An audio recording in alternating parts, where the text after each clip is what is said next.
We just do it. It'll turn okay. And welcome to what is the penultimate episode of our MCU phase review. Because after Yeah. this, there is no phase 6. For a while at least. I mean, they're working on it, but yeah. Yeah, it'll be a while before we can do a review of it. I also noticed that the only movie I wasn't able to stream because it's not streaming on any service I have is in your intro.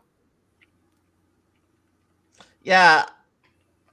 Luckily, I have it on a Blu-ray, so I got a chance to rewatch it. I do too, but I don't know where I put it.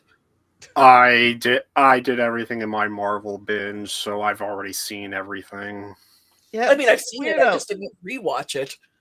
Yeah, they have the other two Spider-Man movies. I mean, Far From Home and Homecoming, but not the new one. I assume it's problems with Sony. It most likely Sony gave them permission to have those ones on Disney, but No Way Home, I guess they want to keep to themselves. I suspect that it's... We'll get there, but I suspect that it's because it's got all three Spider-Men. Yeah, I mean, they did have Tobey and Andrew's movies on Disney Plus, I think, at some point, but... I think they still do. Yeah. Genuinely have never felt the need to watch Andrew's movies again. I've only seen the first one once. But speaking of Disney Plus, but speaking of Disney Plus, this was the start of the Disney Plus era. Because the first three movies on this list... Phase 4 is where they started doing all the Disney Plus shows, and it's a little bit of a heated debate, because the thing with the Disney Plus shows is that they are often required for these movies. Some of them are. Yeah. Not all of them, but some of them. Yeah, but also the first three movies here were during the pandemic era, so they were only on Disney Plus. They were never in the theaters that I'm aware of. I mean, this is another story entirely, but what they did for the Disney Plus exclusive ones is that they would lock them behind a $30 premium access tier, which they also did for mainline Disney movies, but very curiously, they never did it for Pixar. Well, and I know Scarlett Johansson sued over the whole thing. Mm-hmm. Which Hollywood didn't know what to do about the pandemic, and I don't know that that's anyone's fault, necessarily. But, I mean, I could blame the administration, but I blame them for a lot of things, so it's fine. Because they handled the pandemic badly. Yep. Yeah. So the first... Now, also, a lot of people also say the MCU started going downhill after the Infinity Saga. Yep. So...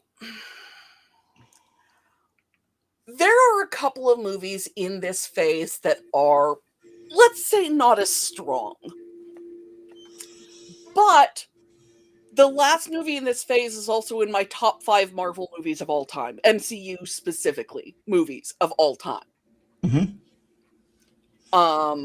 And we'll get to that too. But there are a couple of rough patches, but given what they were up against, they made outstanding choices. Yep. This isn't, oh wait, we found that the guy that we're planning to pin our entire next phase on is a horrible creep. This is, oh no, he's dead. Which has a slightly different thing that you have to go through. Yeah. Let's start with the beginning. The Black Widow movie. I was kind of mixed on this one. I like this one a lot. I don't think it's a hot take to say that it should have come out years earlier than it did. That is true. I'm kind of mixed on the character of Black Widow in a lot of ways. But I loved the world building in this movie. And the other characters were so much fun. Like, the thing with Black Widow is it really should have been made so much sooner, and at least in my opinion, it should have been a full prequel to, like, her appearance in Iron Man 2. Yeah. Like, it should have, like, yeah, you could argue it was too late by then, therefore, that's why it should have been made a lot sooner. But it's just, I felt that it's, so the movie is set after Civil War's events, but before Infinity War. And I just feel like between trying to, like, go into, like, Black Widow's origin and, like, all the baggage from, like, the aftermath of Civil War, there was just too much to juggle with it. And, like, I'll say the opening sequence that, like, shows, like, her training, like, how she and her sister were trained, like, in the Red Room, like, it's an excellent sequence for how... It's, like, a really excellent sequence that, like, really sets, like, a dark tone, and then they don't commit to that dark tone, like, later in the movie. That's not the opening sequence. Well, the opening titles, the opening credits. Yeah, the opening titles, but the opening sequence is what we're actually building off of. Mm-hmm. The opening sequence, for people who have not seen the movie, is these two little girls, Natasha and her little sister Yelena, playing in the twilight in Ohio. And their mom comes and tells them about fireflies, and then they go into dinner, and then their dad comes home, and the entire family has to bail because it turns out they're secret Russian agents, and he's just stolen a bunch of information and torched a SHIELD facility, and they got a bolt. And despite SHIELD being on their tails, they managed to take off in a light passenger plane and escape to Cuba, which is where we, the audience, and Yelena learn that they're not actually a family. Yelena has believed this whole time that this is really her mom and her dad and her sister. Natasha is old enough to know that that isn't true. That she and Yelena are no relation to each other or their so-called parents. And the girls were just there to make the parents look normal while they did their deep undercover work. And the parents go off to do, you know, Russian spy things. And Natasha and Yelena are sent to the Red Room. That, to me, is what we're committing to. Is where you can't trust your footing because how much of what you're being told is real.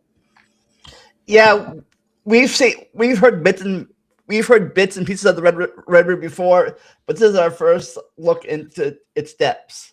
Yeah. And Yelena actually goes into fairly graphic detail to their father about what parts were removed so that the girls of the Red Room wouldn't be focusing on potential motherhood and commitment to partners and what have you, because they've had complete and total hysterectomies. Which, by the way, doesn't come up, but since they removed the ovaries too, that is going to mess with your hormones something awful in ways that male writers probably don't really know. The reason that even most women who have hysterectomies still keep their ovaries is for hormone regulation. And we're not talking like, oh, they get mood swings. We're talking, oh, that can really screw up your body chemistry. Don't give me that look, Phoenix. It's true. My kitten is giving me a look. She hasn't had one yet. No bedroom for that kitten. So yeah, after the time jump, we go where first time we go to see where what's happened first. Natasha's escape from the original General Ross.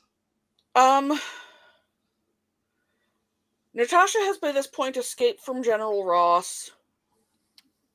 He's sending people after her. She's got a contact who sets her up with a place in the middle of nowhere, only he neglects to give her enough gas for the generator, and she's got to go into town, and then somebody comes after her. Yelena has escaped from the Red Room at this point. Yeah, she got sprayed with some chemical, and it was apparently this chemical undid their brainwashing or something. Well, they've had their post Natasha. The girls of the Red Room have had their brains chemically programmed. And the red gas undoes the programming. Why post Natasha before her? They didn't do it before her because they thought that the psychological programming was sufficient. And then Natasha broke her controls and broke out. So everything got harsher after she left.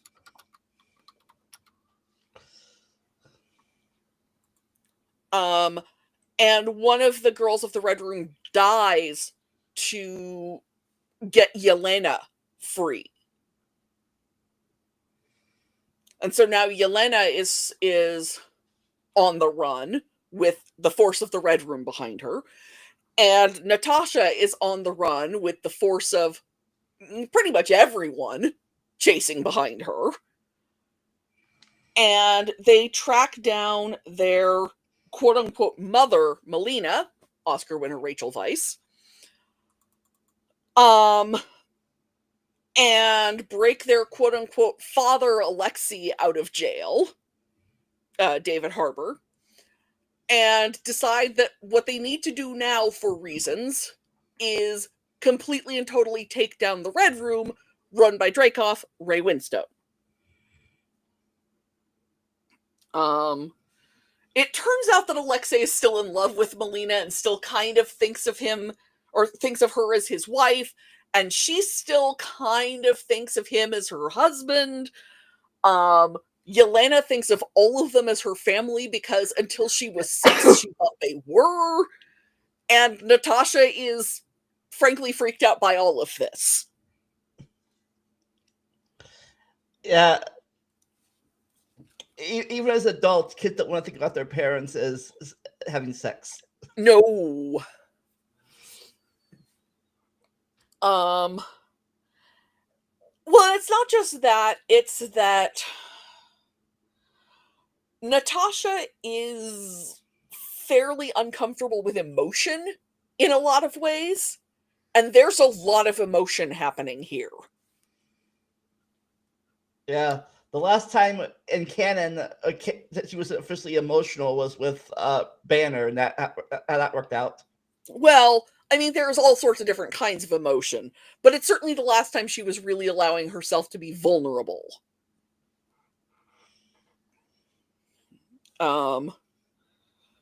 And they had to boot him off the planet because whoever has the Hulk wins the Civil War. So, and there is still a part of her that thinks of these people as her family, because even though she knew it was fake, she knew it was fake and was still a child. And it was her reality for like 3 years. Yeah, I think I think it was 1995 that took place. I would have been 15 then.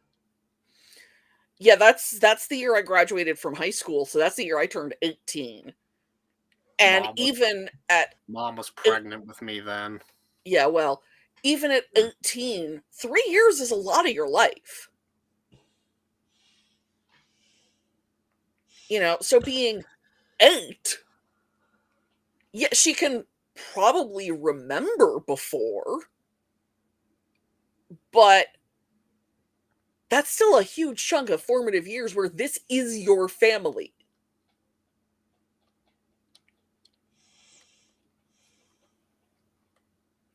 And she probably thought Melina was dead for most of that because Melina gets shot during the escape.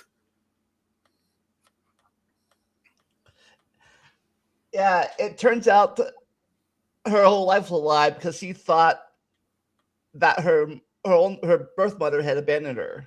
Yeah, and in fact, her birth mother was murdered because she kept looking for her. And yeah, apparently they're not this. Apparently, these girls are recruited from birth almost. Yeah. And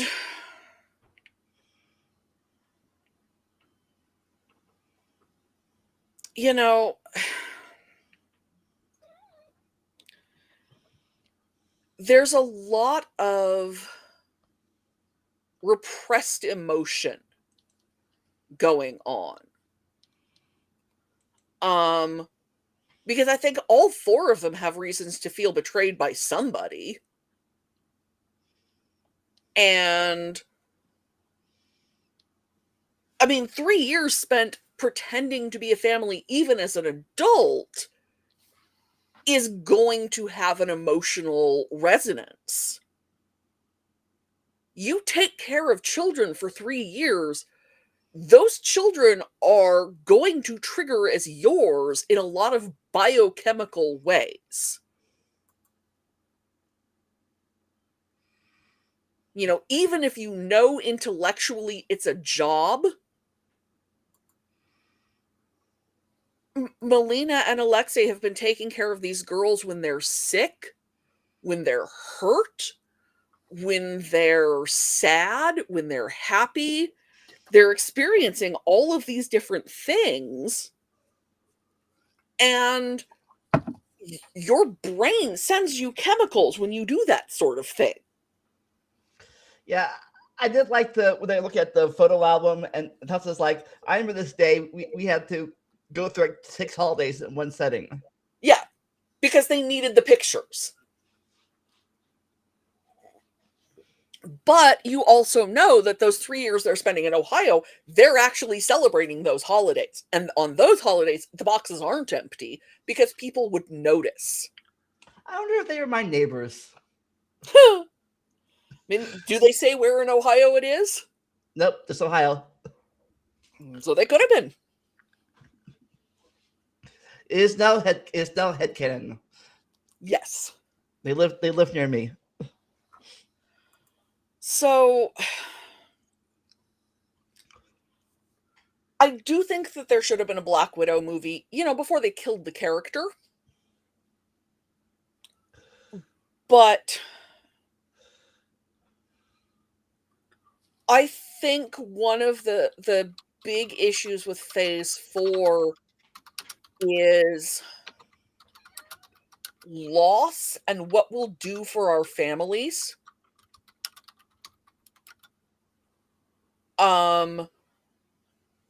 And Natasha is, because clumsy, ham-fisted male writers, dealing with her own feelings about her fertility issues and whether she believes she can ever have a family. And so having the family of her childhood come back is going to be fairly significant to her. Especially because she cannot have uncomplicated feelings knowing what she does. And that the last time she saw her mom and dad, they sent her to the Red Room. Yeah, I like that. See that apparently he didn't know that apparently the Dreskov made it something so they couldn't physically hurt him ever. Yeah. Yeah, that's psychological programming and something to do with pheromones and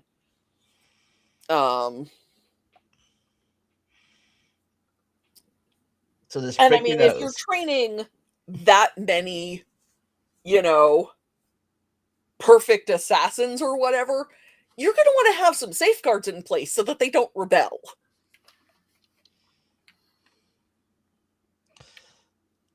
What? You That's don't why these trust things never work in the real world, because we don't have magic, pheromone. We don't actually know for sure that humans produce pheromones.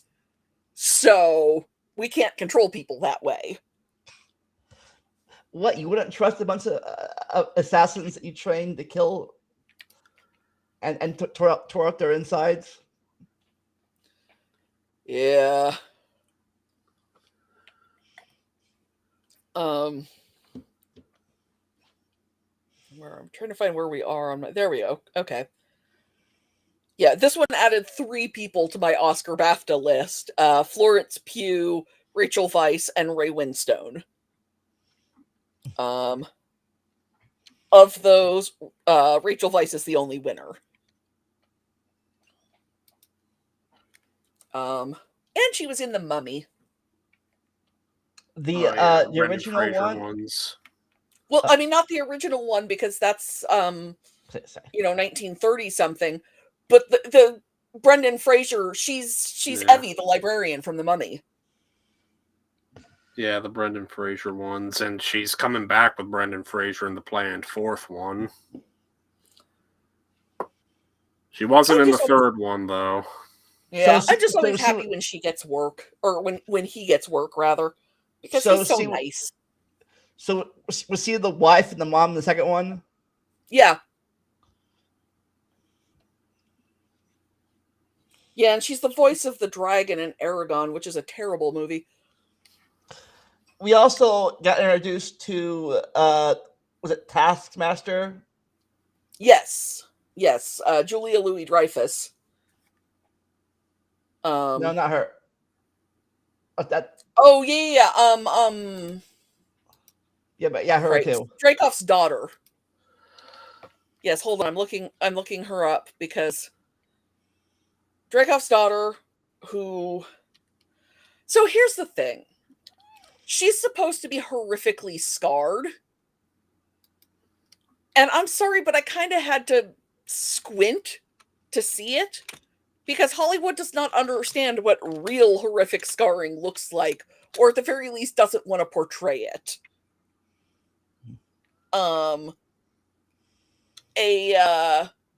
friend of my older sister's was in a car accident back during the gas crisis of the 70s, and suffered 3rd-degree burns over substantial amounts of her body, and that, my friends, is horrific scarring. Antonia, Olga Kurilenko.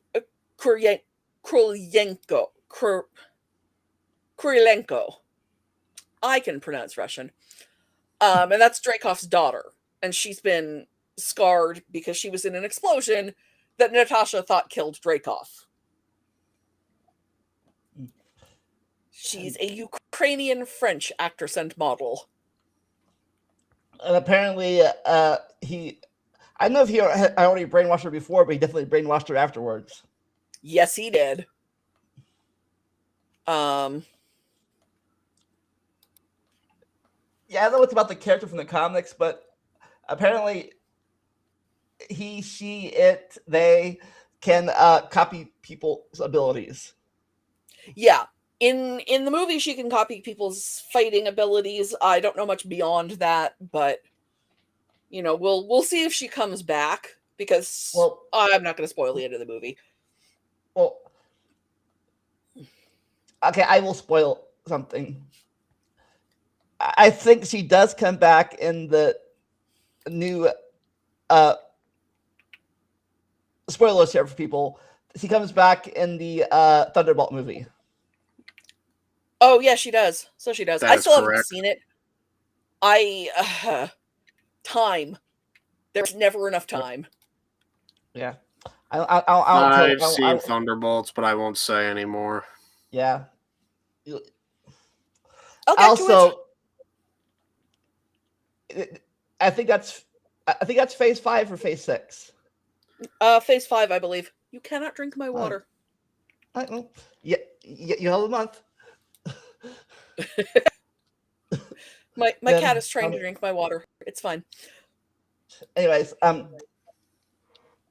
they get on the thing, they free all the girls, they blow the place up, it crashes on the earth, and she skydives after her sister. Yeah.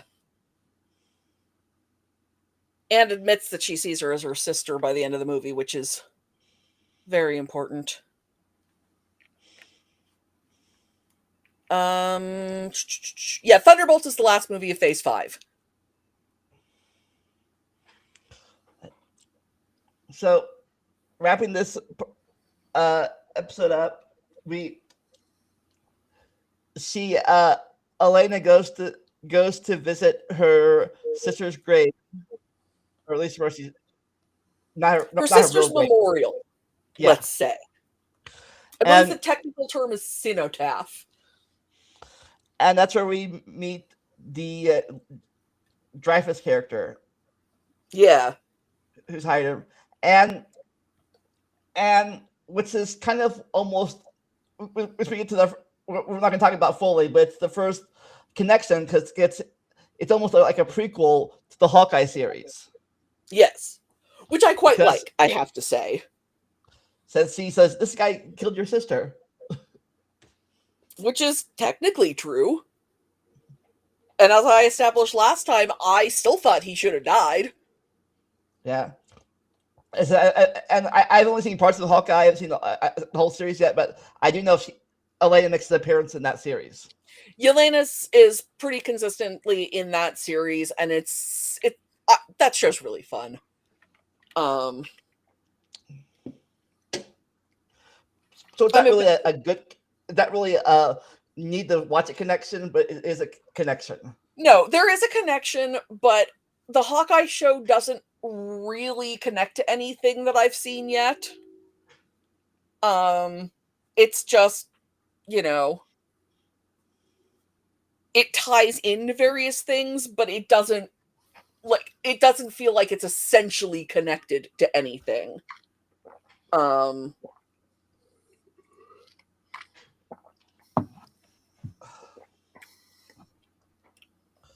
Yeah. So I guess I forget her name, but that lady is starting. We learned this lady's starting to hire these people to do stuff. Yeah. Yeah. What is that character's name? Give me a sec.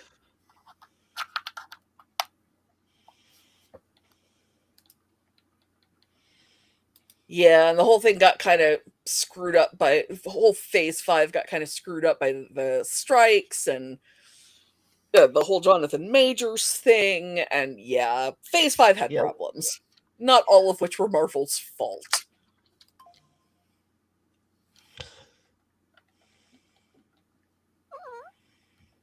Oh, is that so? Sorry, my browser's loading very slowly. Valentina Allegra de Fontaine. Valentina.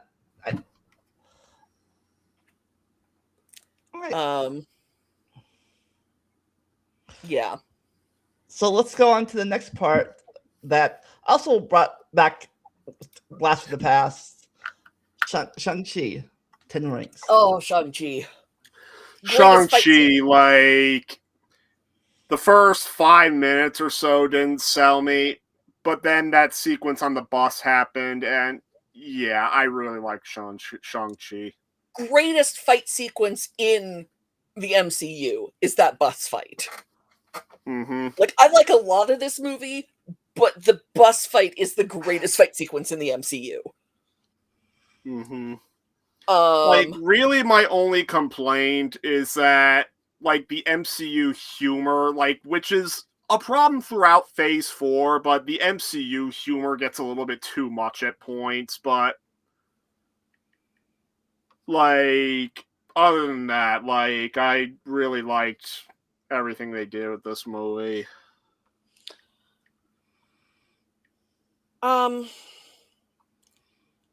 I like that Shang-Chi and Katie are never considered more than friends by each other. Like, they never show them having romantic whatever. Katie's grandmother asks when they're going to get married. But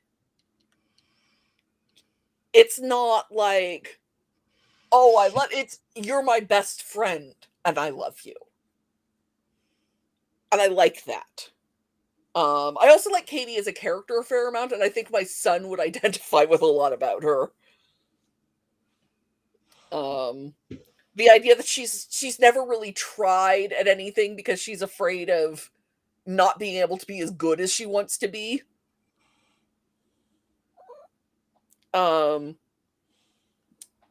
His parents met in a wuxia movie, really, it turns out. His father was the basically immortal warlord of a sinister group called the Ten Rings, named after these 10 magic rings he had from Don't Ask. Yeah, we heard about him a little bit during the first Iron Man movie, but it wasn't really fully put upon. Yeah. Well, basically what this movie did was make up for the controversial handling of a certain character in Iron Man 3. Yeah.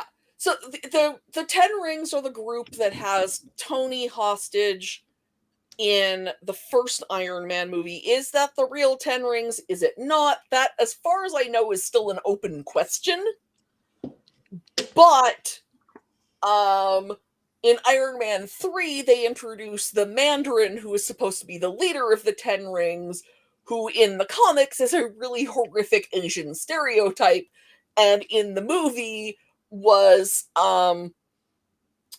Sir Ben Kingsley as Trevor Slattery as the Mandarin. A decision I personally quite liked. Well, they brought Ben Kingsley back for this movie. They apparently did, between that movie, phenomenal. Yeah, apparently between that movie and this movie, he was taken prisoner. Yeah, the Ten Rings break him out of prison in what is it called? All Hail the King, which is one of the shorts from the last phase. And so now he's being held prisoner by the Ten Rings. And Shang-Chi is the son of this warlord and this woman from a secret mystic village, and his mother was murdered, which his father blames him at one point in this movie because his mother was beaten to death in front of him and he didn't stop them. And I'm like, he was what, 8 at the time? You wanted your 8-year-old son to take on a gang of adult men that your adult wife couldn't stop? Are you thinking? But anyway, yeah, she's beaten to death by guys who have been harmed by the leader of the Ten Rings. And so he trains his son to be an assassin because that's healthy parenting. And his sister watches by example. Yeah, and hot take, doesn't get trained properly because she's a girl. And Shang-Chi bolts and flees to San Francisco at his earliest opportunity, where he says his name is Sean, and befriends Katie, who is like 3rd generation American and doesn't really speak Chinese anymore. And they're both clearly super smart, and they end up working as valets at a San Francisco hotel. And then they are riding the bus to work one day, and some guys try to take the necklace that his mother gave him. Bus fight ensues. He then goes off to Macau to find his sister, who's running a secret fight ring along with Ronnie Cheng, and whose character has a name, but it doesn't matter.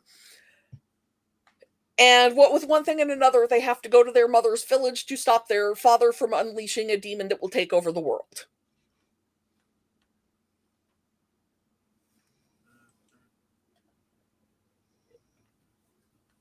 On the way, they free Trevor Slattery, who has a creature named Morris, who can help them find their way to their mother's village.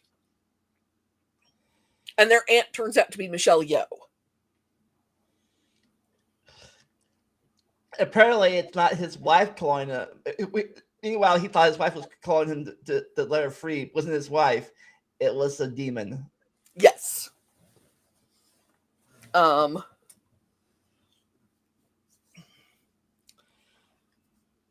You know, I think this movie's a lot of fun. It's very clearly influenced by, you know, Chinese kung fu movies. You know, if you can't picture Crouching Tiger, Hidden Dragon, or similar in your head while you're watching it, clearly you haven't seen that movie. Having the cast doesn't exactly hurt. Quite a few of the cast members have been in that kind of movie. Not least Michelle Yeoh.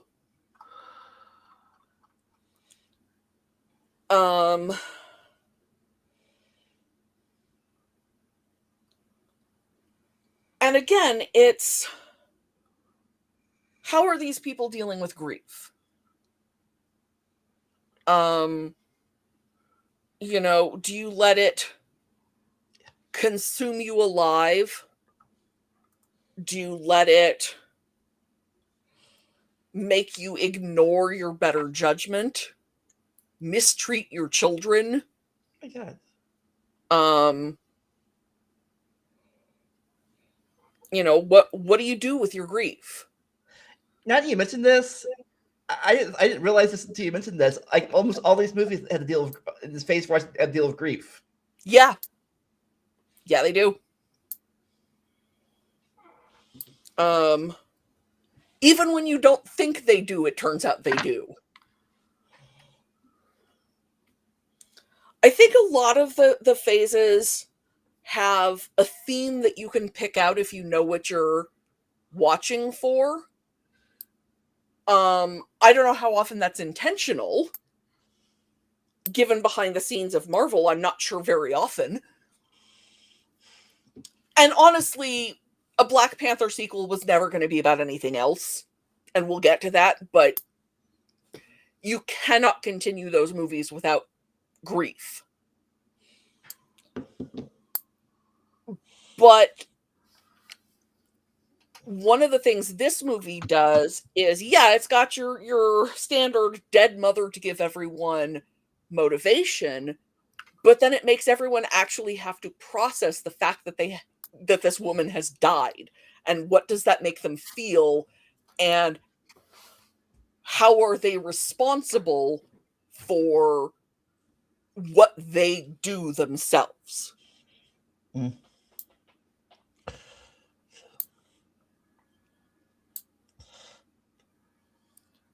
So yeah, but at the end, he passes on the rings to his son. Yeah, well, sort of. Eventually. His son more kind of claims them than he passes them on, but yes. And Shang-Chi says his sister's going to wind down the 10 rings, and yeah, that's what's happening. Mm-hmm. She's made it more. She's made it more not exclusive, inclusive. That's the word, inclusive. Yeah, it's no longer a no girls allowed club.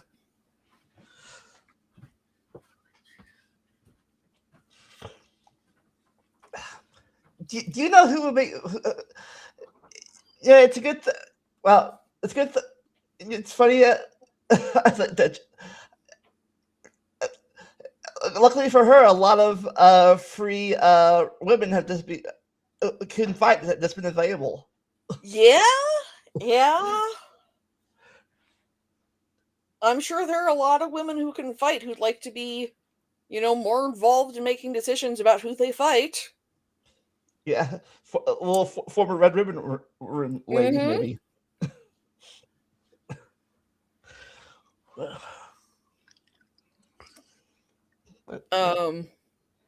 Again, I think some of how much this movie is going to work for people depends on their feelings about Trevor Slattery. But I also don't feel like we ever get too much of him to the extent that you can't handle it. They still leave him as just a seasoning. Yeah, but that's really the only connection to past movies, except for the very end where they have Wong, Captain Marvel, and Hulk in there talking about the rings. I realized as I was doing my rewatch that Wong is the Janice of the MCU. That's Janice from the Muppets. Oh, I think talking about Friends for a second. No. Janice from the Muppets. If you watch the original trilogy of Muppet movies, clearly has a life that the others are not involved in. And there is a lot going on. The line from pretty sure it's from Muppets Take Manhattan is, and I said to him, I don't take my clothes off for anyone, even if it is artistic. And that's a line that she delivers into a silence after everyone has stopped talking, that it's not connected to anything, and no one knows what the rest of that story is, and everyone just kind of looks at her, and then they move on with plot. But that's the kind of thing that Janice is always saying. And I feel like Wong... What's the movie in that trilogy? What's the third movie in that trilogy? It's Muppet Movie, Great Muppet Caper, and Muppets Take Manhattan. Okay, Muppet Caper. That's what I can't remember. Yeah. I think it's the weakest of the three. I think it's got some good moments, but never completely gels as a movie. Yeah, it's been so long since I've seen those movies since the 80s. They're all on Disney Plus. Including the Sony-owned ones? Disney owns all of the Muppet stuff. Because for a while, Muppets Take Manhattan and Muppets from Space were not Disney-owned. Unless they got them, recently. No, they've had them since I was in high school. Well, I just remember those two movies were not distributed by Disney. I mean, they weren't well, I don't remember Muppets from Space.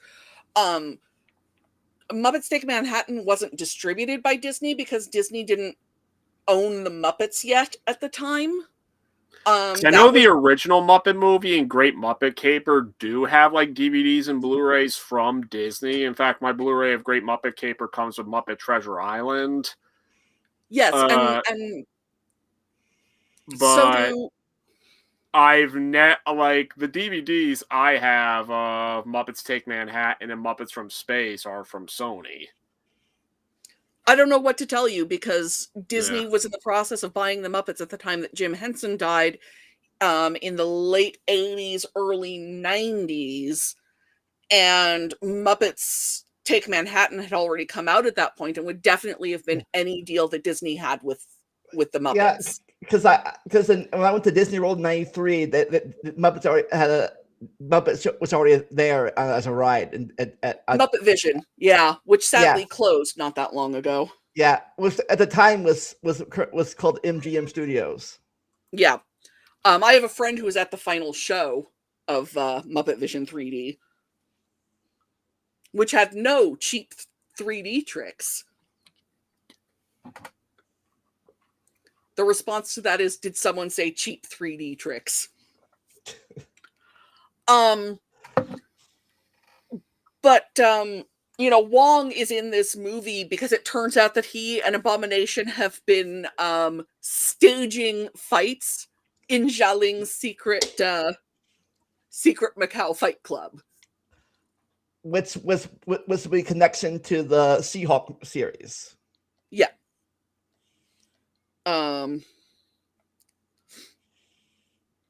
Xiaoling, I don't know if she's supposed to know or not, but she certainly isn't arguing with them about it, because seriously, would you argue with Wong and the Abomination? No. But yeah, at the end of that, we get that thing, which I think was supposed to be that little thing of the rings connection. I think it's supposed to be a connection to the quantum realm, which we know was failed miserably. But I think that's probably what was I think it was referring to. Yeah, I'm not sure what. I think the rings might have been intended to connect to Eternals. But Eternals did not do well. Yeah, we'll get to that because that's next. Yeah. But they haven't really done anything with Shang-Chi since then, and that's a shame. Well, they did confirm Shang-Chi is coming back in Avengers Doomsday. Good. So this is such a busy movie that I couldn't fit everyone on the goddamn slide. So, especially because I had to make a choice between two characters, one of whom is better developed than the other, even though the less developed one is an Eternal. Now, I want to skip ahead real fast to the ending real fast. Mm-hmm. Actually, is the guy at the end, is he the Moon Knight? No, the voice-only cameo in Eternals post-credits scene is Blade. Oh, that's what the sword was for. They meant to tease Blade, but as it stands right now, there's only been one Blade. There's only ever going to be one Blade. Yeah. I was wondering, he is. What the connection was? He says, "I have a secret too, apparently, about my family history," and then you never heard what that was. So I looked all this up to be sure I had it right, and the boyfriend who also didn't make it to the slide, because there's too many characters in this movie, which is one of its weaknesses, actually. But the boyfriend turns out to be descended from the Black Knight, and the sword is cursed, and it's this whole thing in comics continuity that presumably would have been gotten into if they're ever gotten around to being a Blade movie, or if there had been a sequel to this.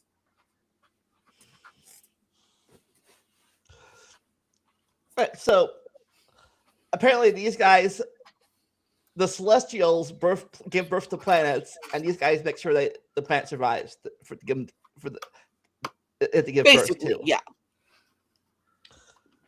And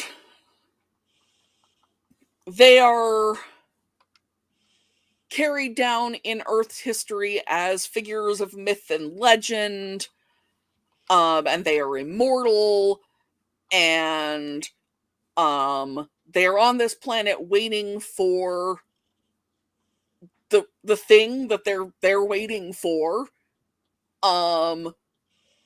and they are specifically forbidden to interfere, which is why they didn't fight Thanos, which I'm glad they explained that, because otherwise you get kind of pissed off. Yeah. because apparently it was also a bad thing they realized, because since Thanatos took away half of the population, that's half of the energy that their baby needs to survive. Yeah, it was, choices are being made in this movie, both on and off camera. But Gemma Chan, there in front of Salma Hayek and next to Angelina Jolie, is Cersei, who has been living a quiet life in London for mumble years, with Sprite there at the far right. And then they're attacked by giant monster creatures. And they have to get the team back together, especially when they discover that their leader, Ajax, played by Salma Hayek, is dead. And her power to communicate with their controller is given to Cersei. And then they all discover that the planet is to be sacrificed so that a celestial can be born out of it. And they don't want to do that. Apparently they've done it before, but now something happened, and I guess the connection. I guess I'm not sure what happened, but the connection got severed.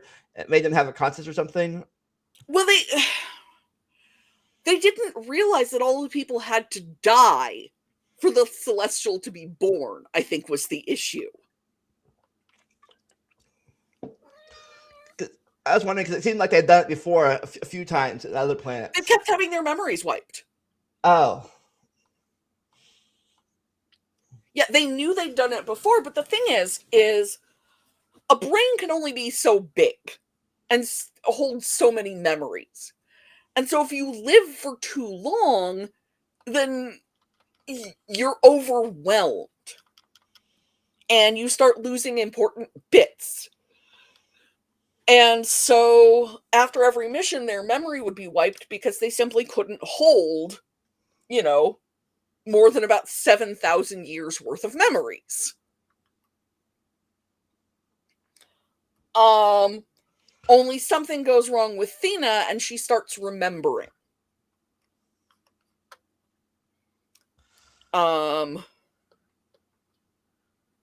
So Angelina Jolie and her cheekbones are off in quiet seclusion with the guy who I couldn't really find room for on the slide if I was going to fit everyone else, who is Gilgamesh. And basically they split the party, and the various people are scattered all over the world. Festos ditched the group after Hiroshima. Druig split after the Spanish conquest of the Aztecs, because he couldn't watch humans fight all the time and not be able to do anything about it. Gilgamesh is Korean actor Ma Dong-seok as Don Lee. But I left him off the slide, A, because he doesn't have much personality, and B, because I needed room for Karun, Harish Patel, because Kingo, Kumail Nanjiani, has been playing a family of Bollywood actors for about a century, and Karun is his valet, and is just the best character. He's so much fun. I love him. Makari has been on the ship. Icarus, I don't know what Icarus has been doing, but he's the only one other than Ajax who knows what's coming. Yeah, I watching the movie, I realized a lot of these names are like Greek and Mississippi. Not Mississippi. Can't pronounce the Mesopotamian. word. Yeah, mythology. Yeah, these are intentionally characters out of mythology. Circe is the sorceress who is best known for being in the Odyssey. yes, and transforms men into pigs. Icarus, of course, is the son of Daedalus who flies too close to the sun and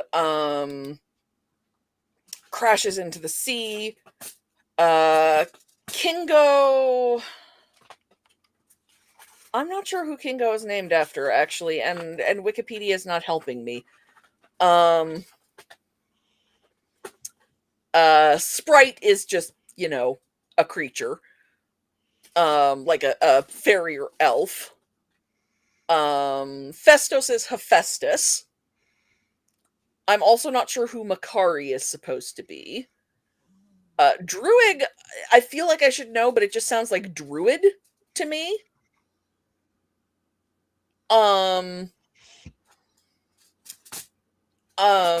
Ajax is Ajax from the Iliad, and Athena is, of course, Athena.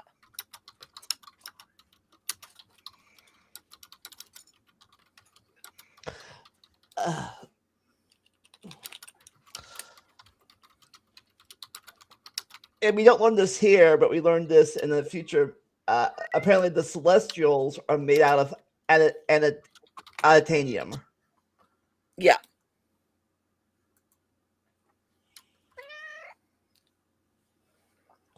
Apparently, your cat has something to say. Yes, she has feelings about the Eternals.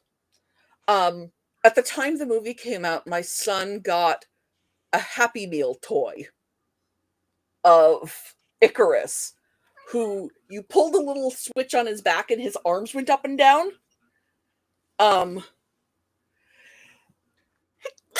Excuse me. And we dubbed him Captain Tantrum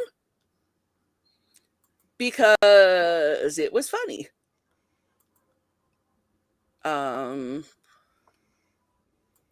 Let's see.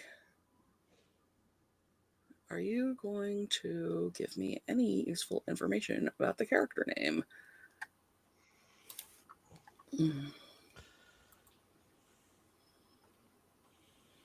I'm still looking to see if I can find this. Because I should know, and yet somehow I do not. So, Snick, what was your opinion about the movie? What do you think about the movie? Kind of mixed. Like, I appreciated its, like, epic scope. Like, it tries to do something that not a whole lot of MCU movies do, but I don't know. I nearly fell asleep watching it. It is the weak link of the phase, if you want my opinion. Like, yeah, like, it took until Captain America Brave New World it's like until Captain America Brave New World finally referenced it a little bit, like, it's very inconsequential to, like, the MCU. Mm-hmm. So yeah, as I was saying, there's not really much connections of anything. like, Eternals does, like, again, Brave New World does factor Eternals into it. I mean, none of the characters appear or anything, but that's, like, the only time Eternals' events ever come back. Yeah, apparently. Okay, Makari is Mercury. That I was able to find. Yeah, apparently at the very end we learned that this movie we learned that Thanos had a brother. Yeah. Oh yeah, that hasn't come back either. I don't know that his like I don't know if that's an actual physical brother or like a spiritual brother. I don't think they would explain it that much.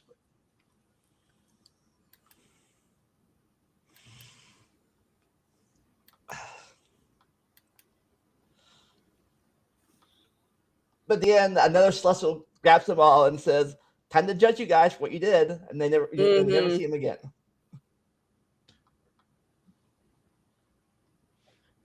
Oh, apparently Kumail Nanjiani needed therapy after the failure.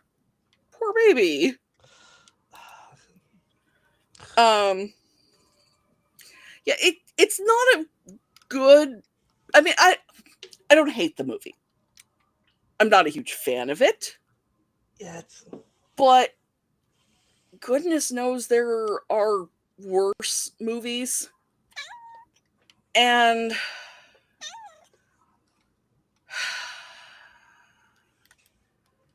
I liked things about it. I think its biggest problem is that just there are too many characters, and they don't have enough. So what does Phoenix Mouse think? Phoenix felt that she liked it. It was very shiny, but she wasn't sure that there was room enough to flesh out that many characters. I'm glad. Well, I'm glad that we got the kitten's opinion. Yes, she's very helpful. Yeah, I can't find out where the name Kingo comes from. It does appear to be a Japanese name, but beyond that, I do not know. Druid might mean druid or might not. I am still not sure. Okay. But after they stop the emergence, they turn Sprite into a human, and then they all go off on their own ways. Yes.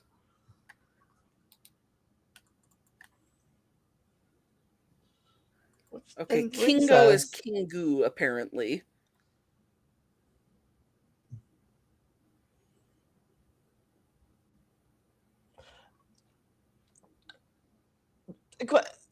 Was the one guy, was that his actual grandson or adopted grandson, or what was he?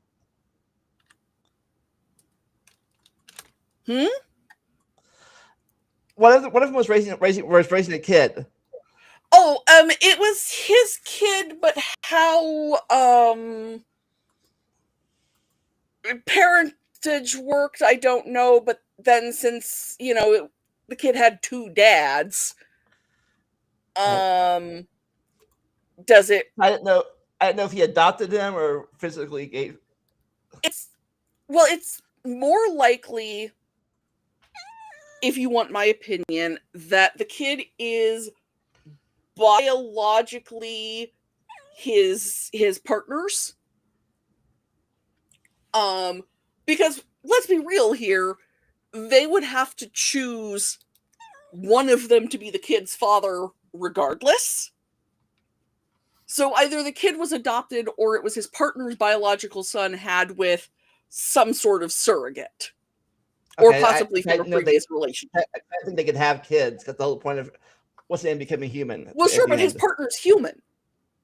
Yeah, but I know that. But I bet he could physically impregnate his partner, or not. Well, his partner's male, so no, he can't physically impregnate his partner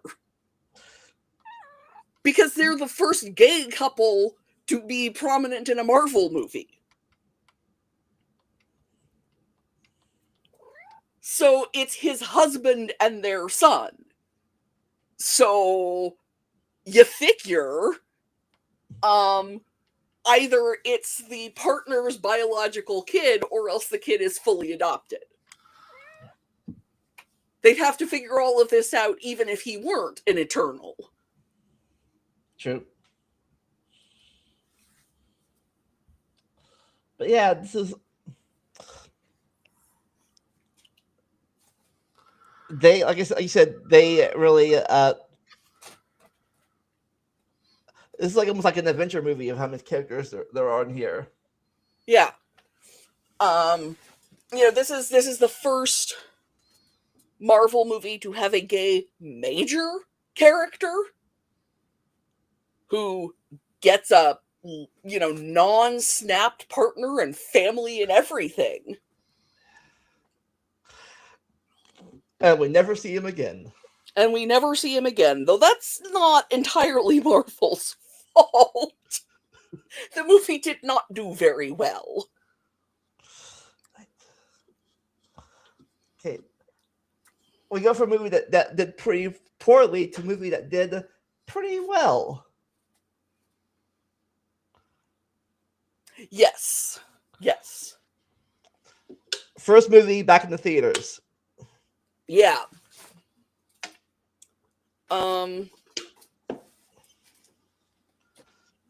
Now, I only talked about this in the last phase, but around this time or right before this, Marvel and Sony were having a little disagreement. Yeah. And during the disagreement, as I said last time, Tom Holland actually tweeted that the name of the next movie was going to be Spider-Man Homeless. Because, neither studio wanted to let the other studio have anything to do with it.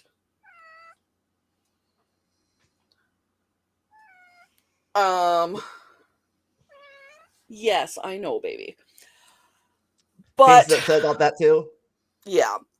But the whole multiverse thing,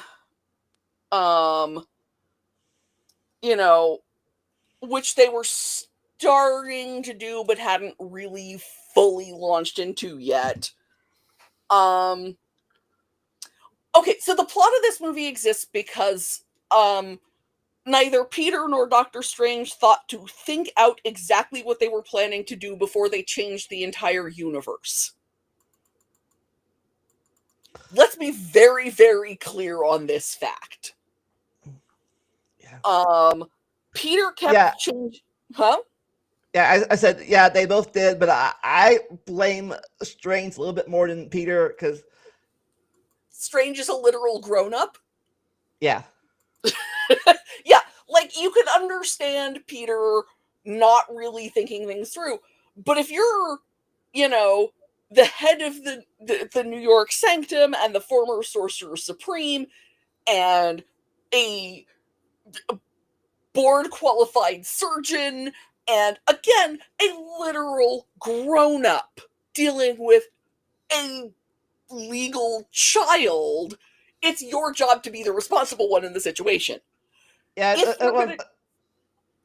If you're going to change how the entire world works, you write it out ahead of time. Yeah, that's my favorite lines in the movie was like, you didn't think about talking to these people before you had me brainwash the entire world? Well, you put it that way. Yeah.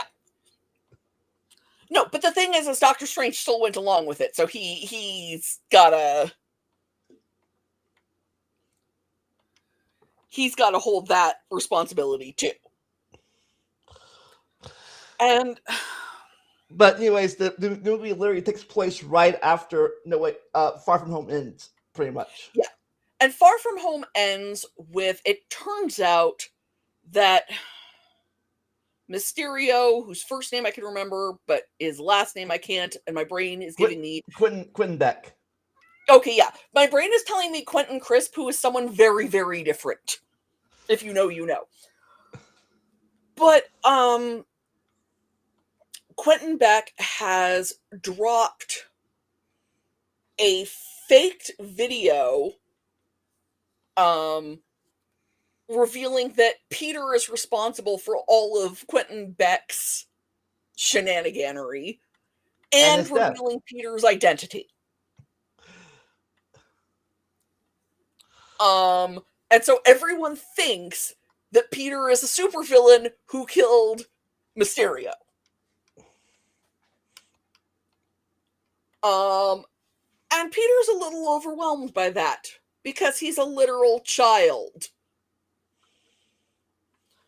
So he tries to get Doctor Strange to wipe everyone's memory, the problem being that he keeps thinking of people whose memories he doesn't want wiped and keeps interrupting Doctor Strange casting a spell that, frankly, he shouldn't be casting anyway. Yeah, they mentioned that in one of the extended scenes where where his I think it was his real life brother was the villain in it, the Yeah, crook, or like don't you know the brains? He's a kid. The brains don't develop until 25. yeah, yeah. No, like I said, I put most of the blame on Doctor Strange for how things went wrong because he's the grown up in the room. Um, I'm not sure if he knows quite how young Spidey is, but he's got to know that Peter is not. Well, he knows he's applying to college, so it can't be that.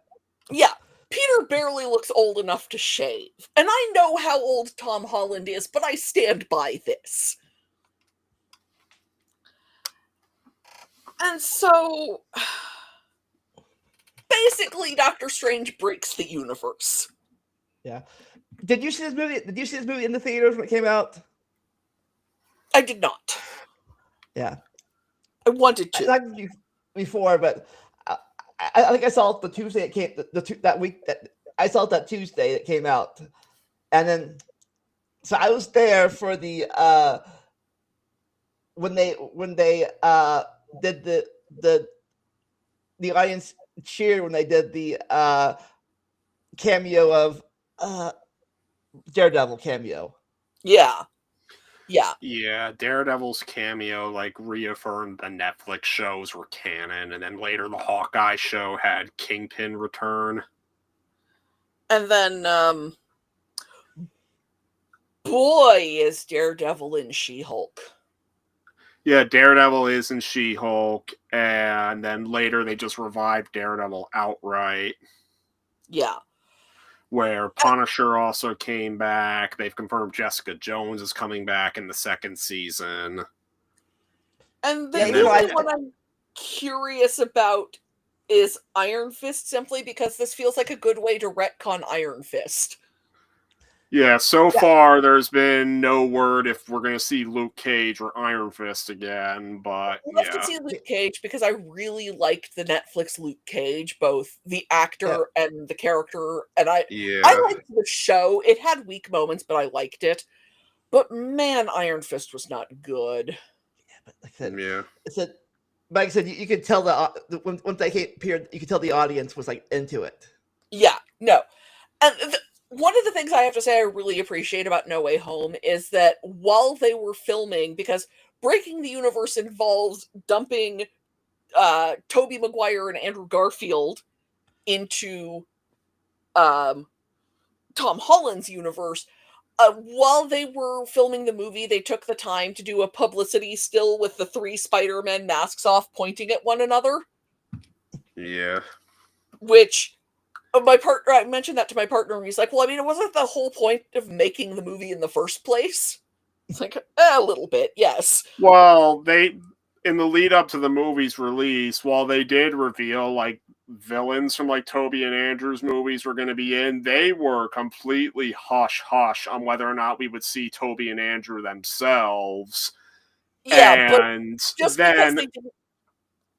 Well, it's because they wanted to build up hype for it, because it's like it's a marketing stunt, because they want people to go to the theater to see, well, are they going to be in the movie? But just because they didn't reveal it in advance doesn't mean that it wasn't half the point of making the movie, was so that they had the opportunity to reproduce that image. Yeah, well, I just remember Andrew was constantly denying his involvement in the movie, obviously lying, and it's funny, it got to the point where eventually a single shot of Andrew in the movie leaked, like without it, it was on a blue screen and like the effects weren't finished, but it leaked of him, and people were like, and then during an interview he was confronted about it, and he just simply still tried to deny, saying, that's not me. Yeah, apparently he even gaslit Emma Stone. Yeah. And what's surprising is that Tom Holland didn't leak it, because he is the most notorious spoiler. They probably had to do a lot to keep his mouth shut. Now, apparently Tobey wasn't so lucky, because Toby apparently did low-key reveal his involvement to like any fans that ran into him, but because he doesn't have much of a social media presence, I guess that's why he felt he could get away with it. I don't think anything to the movie. It's not but like maybe he's he was out busy. hyping his current movies either. Maybe he was What maybe Tom was movies? busy. Was this around the same time? Was it around the same time he started dating his co-star in real life? Oh, Tom Holland? Yeah. Yeah, I think so. They're Maybe such a Zendaya was cute keeping them couple. busy. I love them together. I love that he doesn't care that she's way taller than he is. God, I don't know. I think they're not together, but they're together in that Odyssey movie too. I don't know. Yeah, he plays. He play. From I looked at the credits. She plays Athena, and he plays this Odysseus' son. Oh, Telemachus. Yeah. Yeah, well, Athena's not with anyone, so, you know.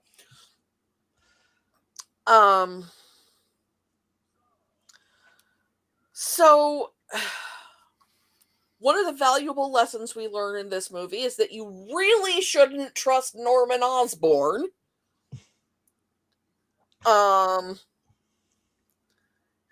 And, well, I really don't like the Andrew Garfield's. Well, okay, I've only seen the first one, but I really didn't like the first Andrew Garfield Spider-Man movie. I do like that they give him that moment of getting to rescue MJ. Yeah, let's just say that works off the ending of Amazing Spider-Man 2 a lot. Yeah. So, Which I know about, even though I haven't seen that movie. Yeah, it's a big redemption moment, and again, that's another thing people cheered for.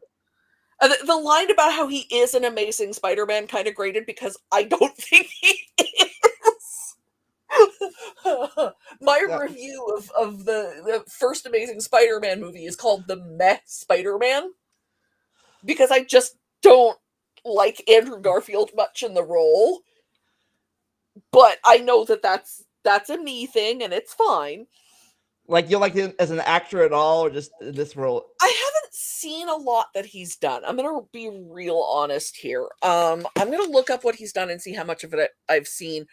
Part of the problem is it's hard for me to watch his movies now because I was in the theater watching The Amazing Spider-Man and I realized halfway through that he looks not unlike my firstborn's father, who I'm, let's say, not before, on but great terms with.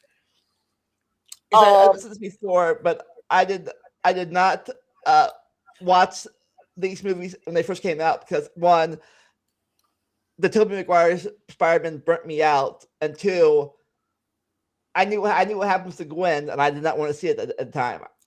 Yeah. The first two of the Tobey Maguire Spider-Man movies are great movies.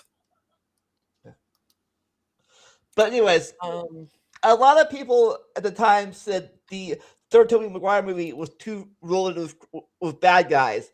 But in this one, they had the same problem, but people liked it better.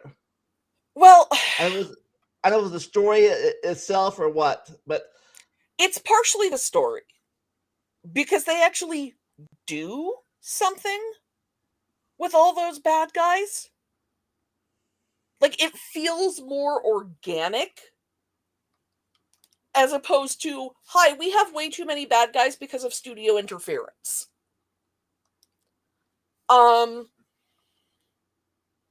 But it's also partially because, for one thing, two of the bad guys they bring back are fairly complicated figures within their movie of origin and are both being influenced by forces outside their own brains, let's say. And it turns out that, Norman Osborn still is, but you want good things for these characters because they're so screwed over by, well, their own mad science, let's be clear. But, you've got 3 villains in this who are twisted by their own mad science. And it's like, well, if they can be redeemed, that would be great, because theoretically, Norman Osborn, Otto Octavius, and Kirk Connors can all be of benefit. And the other two fell into something. Yeah. It turns out the only other Andrew Garfield movie I've seen is The Imaginarium of Dr. Parnassus, which I saw in the theater in 2010, and I don't think I've seen it since. So I don't really have much of an opinion about Andrew Garfield outside playing Spider-Man.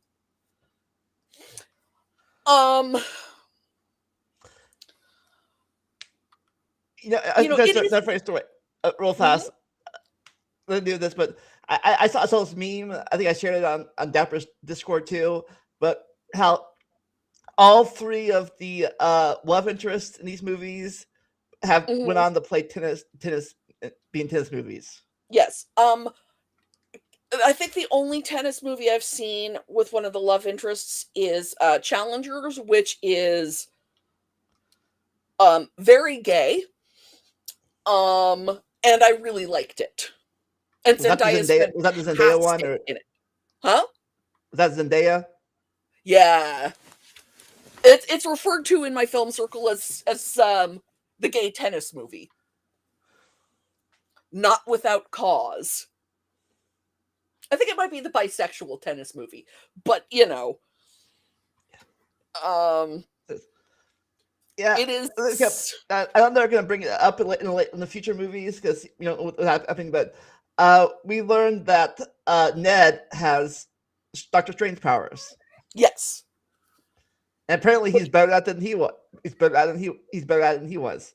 Yes.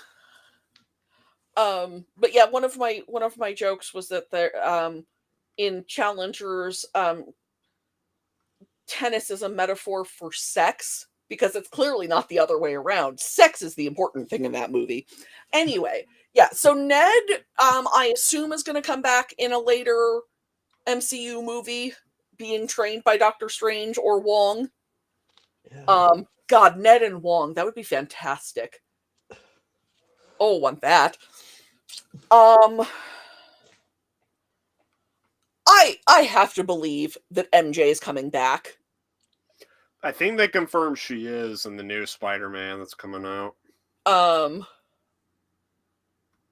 But no, this whole movie wouldn't have happened if Doctor Strange had been the grown-up in the room. And there are a lot of people I know who complain about that, but I guess that's because they haven't watched a Doctor Strange movie before. Yeah. But again, we didn't bring it up in the last one. We didn't bring it up in the last Eternals, but this one definitely has mourning as a theme in here. Yeah. For one thing, Andrew Garfield is still dealing with his grief. Half the villains are dealing with grief. It's a huge part of Doc Ock's character arc. Eternals deals with grief. Some.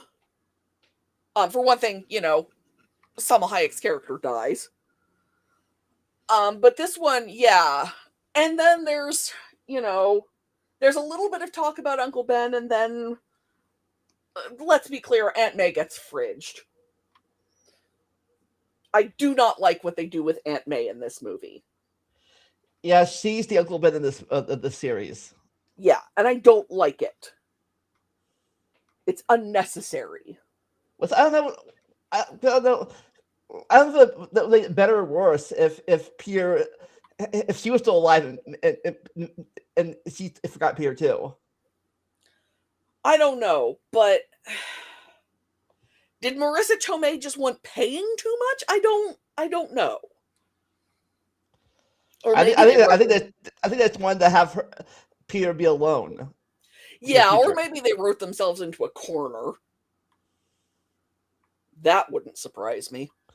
But there, at the end of this movie, there are mixed opinions. I have one opinion. Obviously, is my opinion.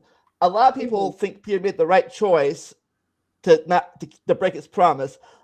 Other ones, people think he should have kept his promise and let them make their own choices. It's been too long since I've seen it. I don't fully remember my feelings on the subject. And Yeah, I was going to rewatch. I'm going to emphasize this part, but I looked, and apparently the only place it's streaming is Apple TV Plus, and I don't have that. And YouTube, we had to pay for it. Yeah, I could have rented it from a bunch of places, but A, I already pay for Disney Plus. It should be on Disney Plus. And Yeah. B, I'm like 90% sure we own this movie, and I just don't know where I put it.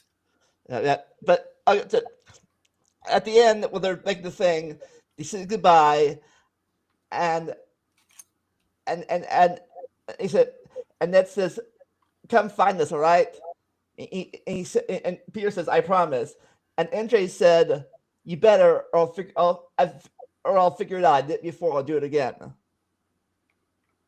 And she will. This is the thing, is I have no doubt that one way or another, MJ's going to figure it out somehow, and he might as well just get ahead of it. Also, is Doctor Strange keeping track of Ned? Because Ned needs trained.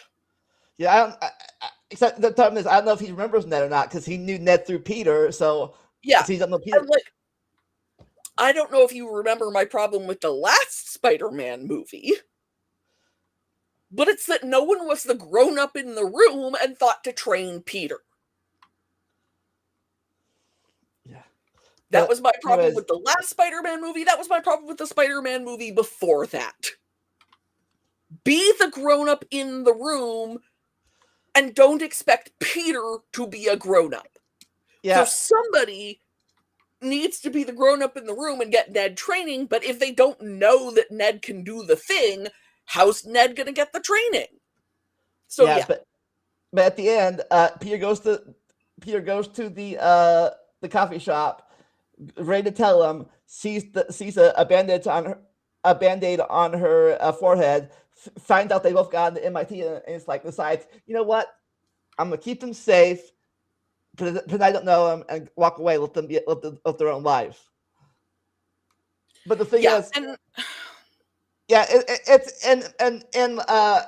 in purpose, or like in hindsight, it's an honorable thing to do, but if you know MJ's character, she's all about making her own choices. Yeah, I think that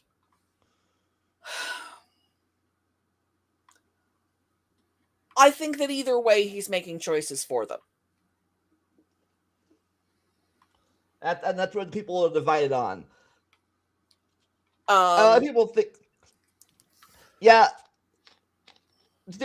people think he should make a new friend. They're like, oh, let's get rid of them and get new characters in there now. With I think with my opinion is if he can't befriend his old friends, he's not gonna make new friends. I think the whole point is that he doesn't want anyone to get close to him because he like after Aunt May, and others, like he feels like anybody who gets close to him just gets hurt. My hot take is that anyone who thinks that they should just have him find new people and he'll find a replacement for MJ is still kind of pissed off that they made MJ into a black woman. Yeah, that is valid. Another thing is, I've heard arguments for is Peter's just fall in love with her again, which I don't like either because it's a one-sided thing. He knows everything about her, but she knows nothing about him. Yeah, that's just not fair balanced. That's not love. That's stalking. So I think she needs to get her memory back for to be a happy ending. Yeah.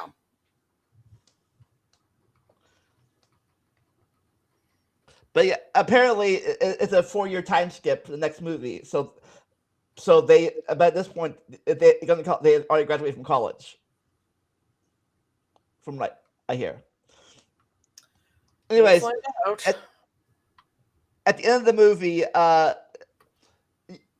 we see there's three cutscenes, 3 end credits. First one was a cameo from the Venom movie, Tom Hardy.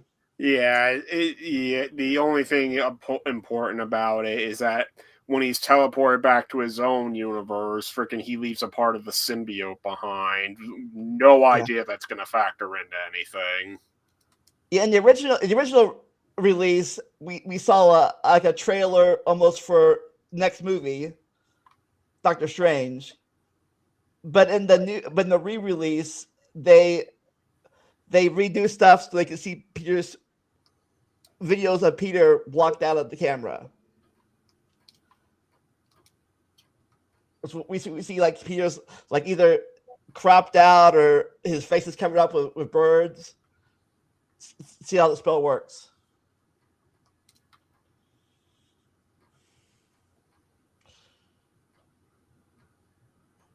Yeah.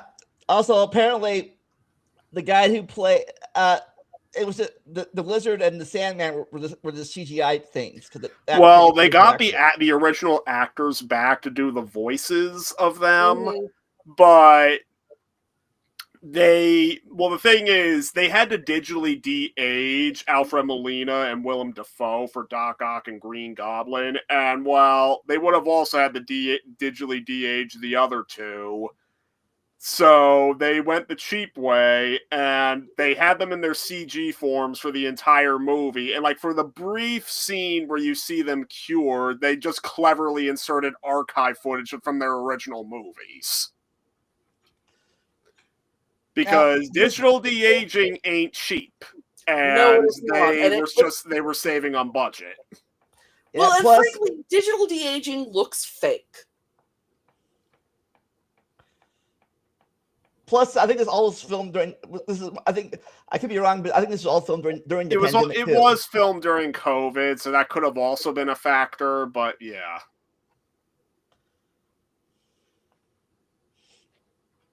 What with one thing and another, they made choices that they felt were the best choices. And I mean, it works, what they did. I mean, it's the archive footage is pretty obvious but yeah.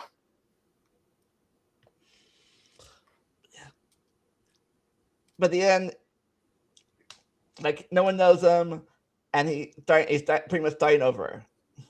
Yeah. And I think part of that is a lot of people didn't like Peter having access to Stark tech right away. They felt like it made him too powerful and not Spider-Man enough. Yeah, that too. A lot of what I heard were they didn't like it that all his enemies were Stark related. Yeah. And the thing is Peter's not done dealing with his feelings about Tony, and probably, frankly, never will be. Because Tony was in many ways a substitute for Uncle Ben, who he's not done dealing with his feelings about. And then he loses Aunt May, and he loses his friends, and no one knows who he is. Yeah, I don't know how he does it. People who are like, Spider-Man is best when Peter's life sucks most. Yeah. And there's certainly argument to be had there. I could make a reference about modern day politics and stuff. It's hard enough to get about how we need an ID to get we need IDs to vote now and stuff, and some especially if they pass that law they're trying to get passed. But the one that would prevent a lot of women from being able to vote. Yeah, but imagine doing that with no history at all, like no Social Security, no birth certificate, because it never existed. Yep. Pierce had fun time voting.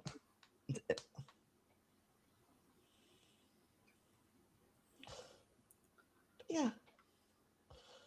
Yeah, I'm not sure my mom will be able to vote, and she's in her 80s. Especially if they get rid of mail-in voting. Yeah. But anyways, let's go to where Strange is a villain, kind of, to where he's not quite a villain. Still a little iffy. The Multiverse of Madness. Which I did see in the theater because we had a babysitter.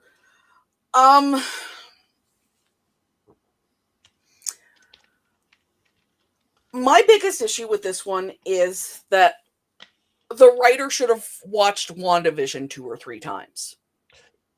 Yes, because again, we get to a connection, because this is a sequel to WandaVision. Yes. Yeah, if you haven't seen WandaVision, you have no idea what's going on with Wanda in this movie. That is absolutely true. Because she's obsessed with these 2 kids who she says are her kids, only the last everyone knew she was in love with Vision, and how did Wanda get 2 kids with Vision? And everyone's saying it's magic, and wait, what? And yeah, the plot to WandaVision looks deranged if you explain it, and objectively it kind of is deranged. But it does make logical sense as you watch it unfold week by week, which I did. The problem is the climax of WandaVision is Wanda processing grief and recognizing that holding other people hostage to her grief is not fair to them. And in this movie, Wanda says, but what if I unlearn all of that? And to be fair to Wanda, she informs us that every time you dream, you're seeing yourself in another. We learn in this movie, every time you dream, you're seeing yourself in another universe. And what Wanda learns through her dreams is that hers is the only one where her children no longer exist. Because every night she's dreaming of her children. And I am going to go out on a limb and suggest that Wanda is not in therapy. She had Darkhold therapy. Yeah, she's also being possessed by a demonic entity, so let's factor that into her personality as well. And not to put too fine a point on it, she's in a Sam Raimi movie, and that's not healthy for anyone. Yeah. So she decides to, hey, I got this teenage girl here. Let's kill her and take her powers. Yeah, because America Chavez, who turns out is the only America Chavez in the multiverse, has the power to hop between universes. But can't control it. Yeah. And so Wanda is going to go hopping to a universe that has her children and take over for their actual mother and live happily ever after. Surely there's no way this can go wrong. America lands in the MCU's New York while Stephen is having to cope with the fact that the love of his life is marrying someone else, mostly because Stephen himself is kind of a jerk. Yeah, different kind of mourning. Mourning the life he could have had. He is mourning the life he could have had. Wanda is mourning her children. America is mourning her parents, who she's certain are dead, because when she first used her power, she sent her moms off to some unknown universe, and she has never seen them since. She assumes that whatever multiverse she sent them to killed them. And I guess this brings up the second gay couple in MCU. Yes, because we don't see much of them, but America canonically has 2 moms. Which is funny if you think about it. Because her name is America. See. Anyway, she has had the help of one Doctor Strange already, who, when I first turned on this movie on Disney Plus, for reasons I do not understand, it was presenting to me in Spanish, and I hadn't seen it since I'd seen it in the theater. And I was like, wow, I don't remember this Doctor Strange speaking in Spanish. And then we get to our universe, I'm like, oh no, that's my TV. Never mind. Yeah, I could be wrong, but I think he's Defender Strange, something like that. Yes, he's Defender Strange in the first one. And they need to get the Tome of Vishanti, or Vishanti as everyone keeps pronouncing it, which is the only thing that can counter the Darkhold. Stephen doesn't know it exists because it turns out he never read the guidebook when he became Sorcerer Supreme, which is a very Stephen thing to have failed to do. I remember correctly. I could be like, there's one Darkhold in every universe, but there's only one Vishanti in all the universes. Yeah. But all of the Darkholds are connected to the tomb of the first demon. It's a whole mystic Marvel thing. And it turns out that his tomb is, in point of fact, the intended throne upon which the Scarlet Universe shall rule the multiverse. So that's a thing. But all Wanda wants is her kids back. Yeah. When I first saw this movie, I just came out from seeing No Way Home, so I was still having hatred against Doctor Strange this time. I was like, yeah, he's still a villain in my eyes before he did the Peter. The thing is, Wanda's not entirely wrong about Doctor Strange. Because she has feelings about how he gets to break the rules and she doesn't. The only point I think he has a good point. I think it was a movie he said I got from a parody, but he says, "Why don't you train? Why don't you be a mother to her and train her to use her powers so she can take you to the universe?" And she's like, "But what happens if my kid's sick? I gotta go at her myself." Yeah, and that's the part where it kind of loses me, as this is Wanda driven insane, because this is just Wanda fitting the needs of the plot. Yeah, because otherwise, she could have gave her sons a big sister. Yeah, well, not only that, but I think Doctor Strange believed that training America and working with America would have helped Wanda heal, because there are no therapists. Because obviously her plan still involved, killing herself in another universe. And that's not good for you. Yeah. Also, I like how Illuminati are like, you're a bigger threat than she is. She's no big deal at all. And then she turns out to wipe him out in 2 minutes. Yeah. Yeah. And it was while researching this movie that I discovered that Sir Patrick Stewart has never received a BAFTA nomination, and I am furious, and I know exactly what movie he should have gotten one for. Lady Jane.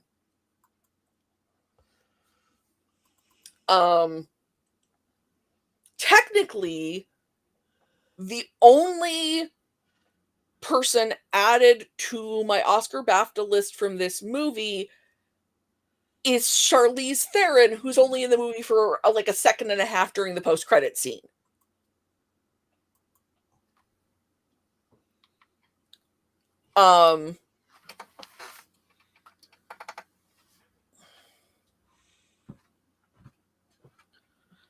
Stephen has to confront the fact that he's kind of a jerk in every universe. Yeah, and the fact that he never gets the girl. The girl he Yeah. wants, at least. He never gets Christine. He apparently loves her in every universe and never gets to be with her.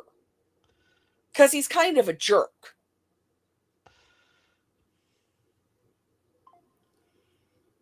And that's gotta hurt.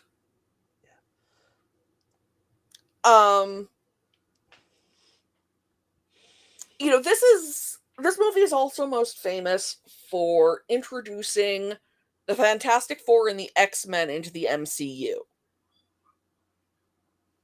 Because this is after the acquisition of Fox,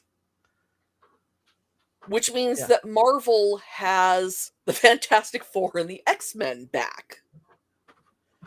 Yeah, and that like about earlier, but they didn't like how, I don't know if it was on purpose or whatever, but a lot of people didn't like how they portrayed the smartest man alive being taken down by Wanda.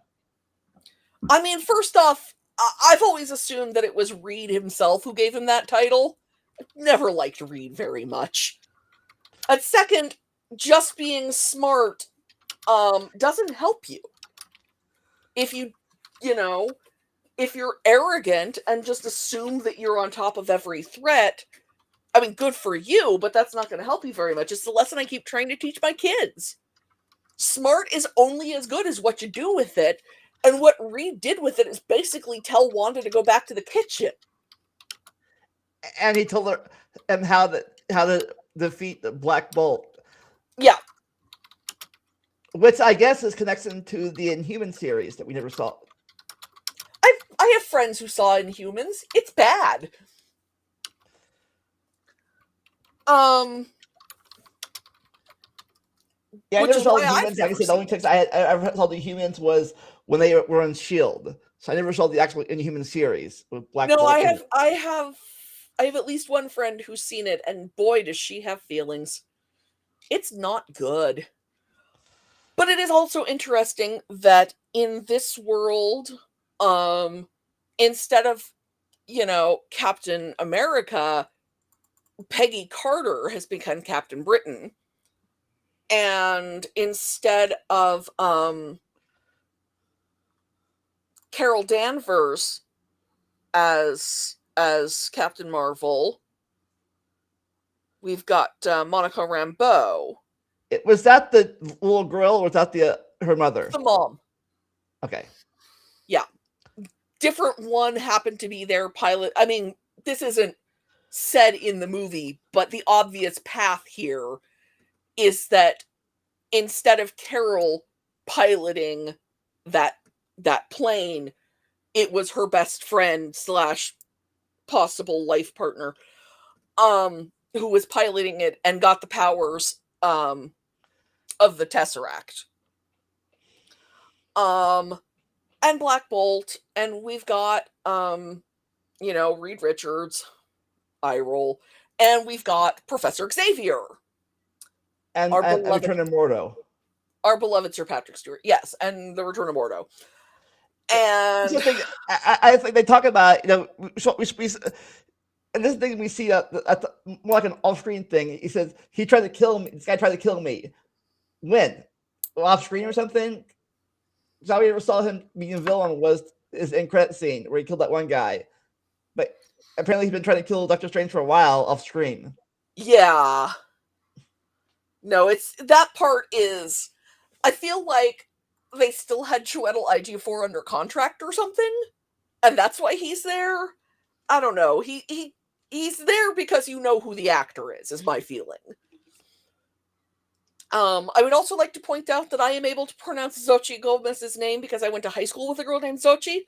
So, yeah. So, Snick, what do you think of the movie? Not much. I want to get your 2 cents in too, because you've been quiet for a while. Not really. I don't know. Okay, Phoenix. What about you? Phoenix? She's What do you hiding think? under my blanket. it is a very rainy movie in the sense that it's got a lot of body horror in it. Black Bolt's death is a very rainy moment. Reed Richards too. Yeah, good thing this was rated. What was it rated? PG or PG-13? I don't remember, but I will look that up real quick. It was a hell of a thing. And one of my kids was upset because we didn't take them to the movie with us. I was like, no. You will not be seeing, the Sam Raimi movie in the theater. And this was, 4 years ago. So my son was only 8. Yeah, because maybe. I see Black Bolt got his head blown off. Mr. Fantastic got stressed apart, and then Peggy Carter got cut in half. Yeah, by her own shield. Yeah, this is like I guess I think it was. I think it's 13 because this was R. This would be much bloodier movie at this point. Yeah, Wikipedia doesn't want to tell me what it's rated. That's annoying. I mean, we had a cameo from Bruce Campbell too. Yes, because of course we did. Being childhood friends with the director gets you so much. Which is why I put him on the slide, because frankly I thought he was more relevant than Morbo. Yeah, wasn't that now you say that, wasn't he in a few of the Sam Raimi Spider-Man movies too? He was in all of them. Yeah, he's the announcer at the wrestling match in the first one, is what I remember for sure. But he's in all of them. Different characters every time, but he is always there.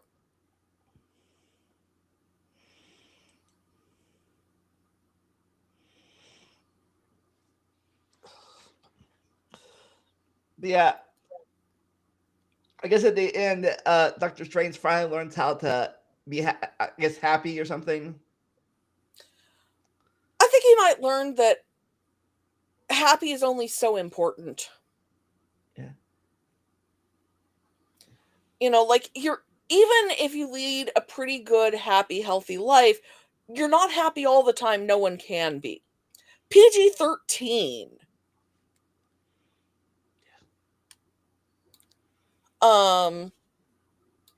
Everybody's got to deal with the fact that sometimes in life you're just kind of living.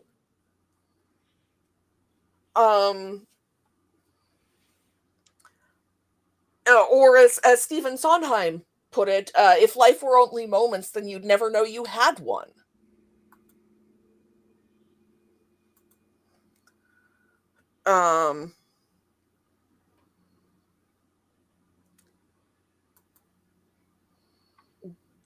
But he does still, and the thing is people who know their Marvel know that at the end of the movie, Charlize Theron is playing the character that Doctor Strange ends up marrying in the comics. So he's gonna move on with his life.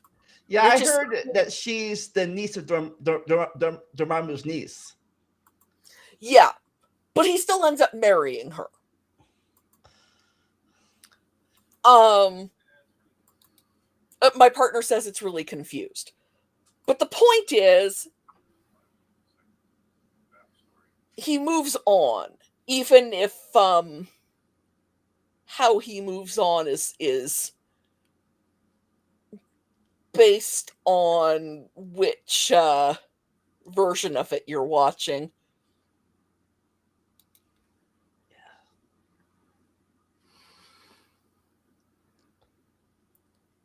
But speaking of moving on, let's move on to the next one.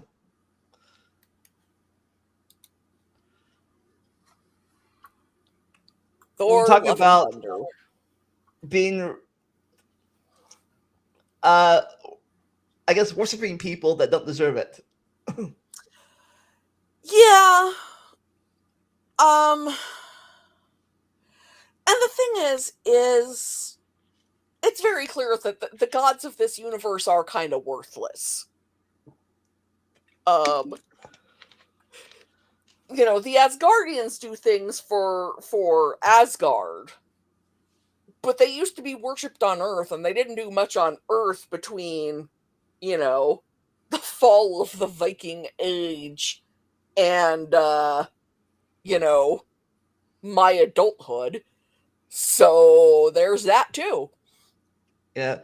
The movie begins with there's a drought in the desert, and this guy's daughter dies because of the drought. He goes to the gods, his god land. He thought say them, but the gods got to give a crap.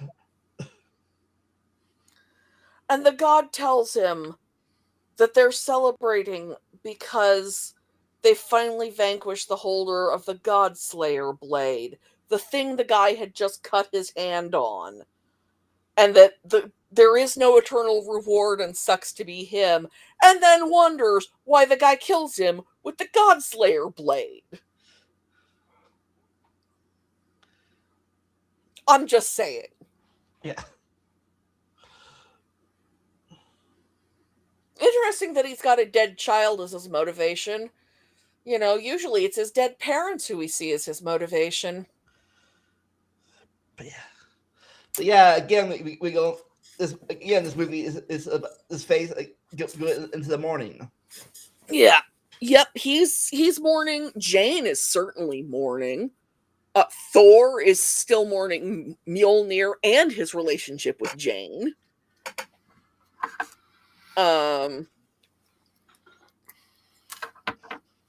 You know, and I remember when this movie was announced, and different parts of the internet went nuts for different reasons, let's say. Some people went nuts with excitement, and some people went nuts with not excitement. And that's because it was announced by Taika Waititi at Comic-Con handing Mjolnir to Natalie Portman. And those of us familiar with the Thor comic plot lines knew that that meant that we were getting Jane as Thor.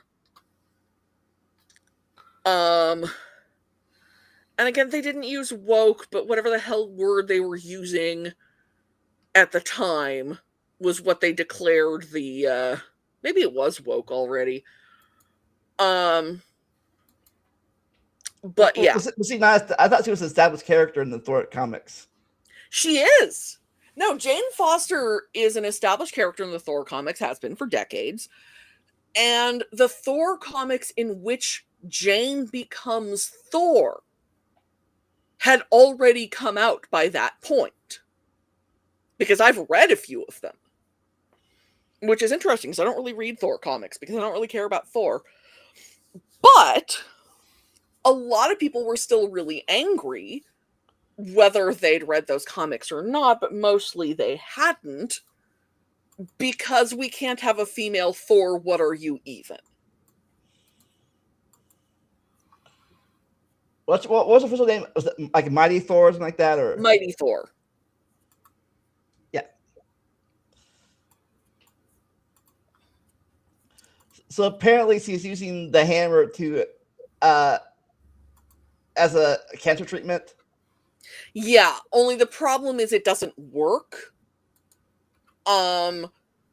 Using Mjolnir, if anything, advances her cancer. But as long as she's holding Mjolnir, it's held at bay.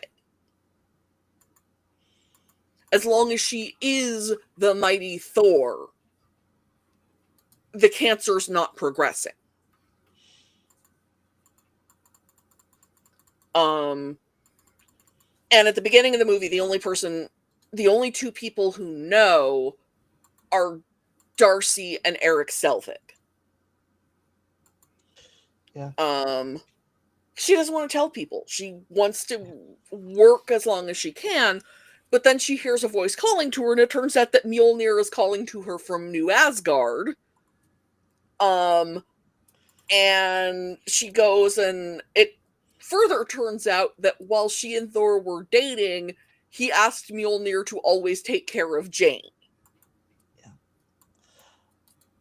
The thing I don't like about this movie is we do get a glimpse of what they were doing after Endgame with the Guardians, but it's only like 10, 20 minutes.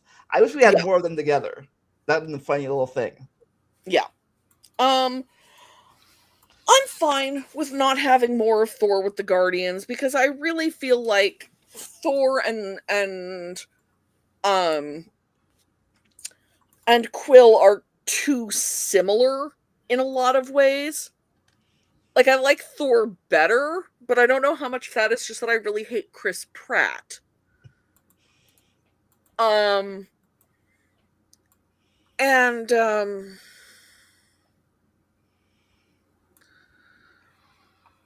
So it's frustrating to me because they undid a lot of what happened in Thor Ragnarok in the end credits scene by killing half of Asgard by having Thanos show up. And so Taika Waititi was like, well, why should I put as much effort into this movie as I did into that one? Because they're just going to kill it with studio interference. And so this movie is not as good. It is in many ways a mess. There are still a lot of things I like about it, and I do like Jane as the mighty Thor, but it is a mess. And that's mostly because the studio thought no one would want to see fun, funny Thor. At least that's what I think.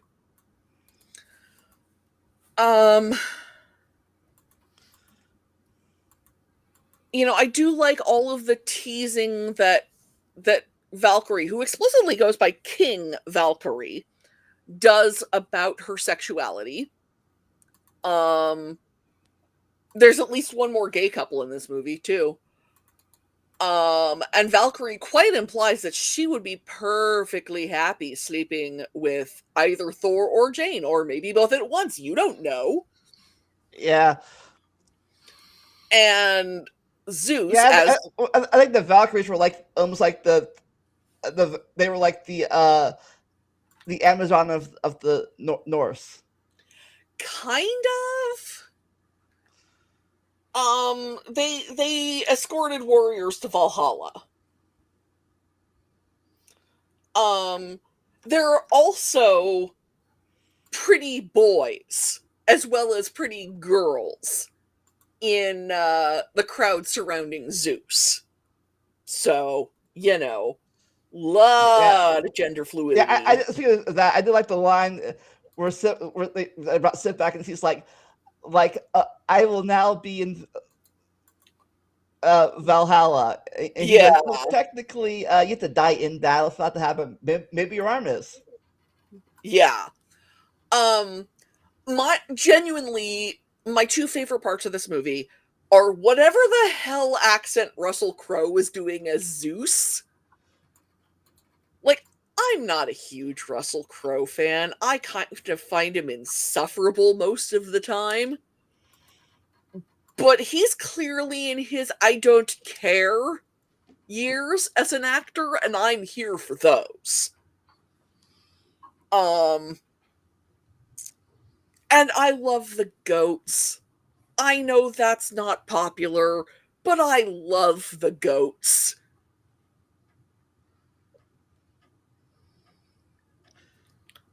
Oh yeah, I like it says we turn into meat-eating people. Yes. And I love the relationship between Thor and his current weapon and his ex-weapon. That's actually more awkward than his relationship with Jane.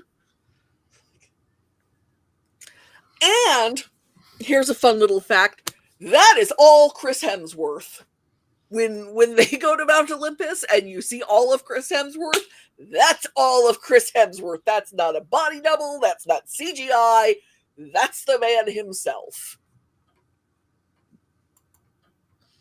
Took one for the team, as it were.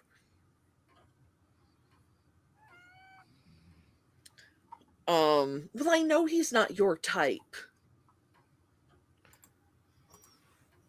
What? Phoenix has opinion? Phoenix has opinions. She says Thor is not her type. It's because he's human.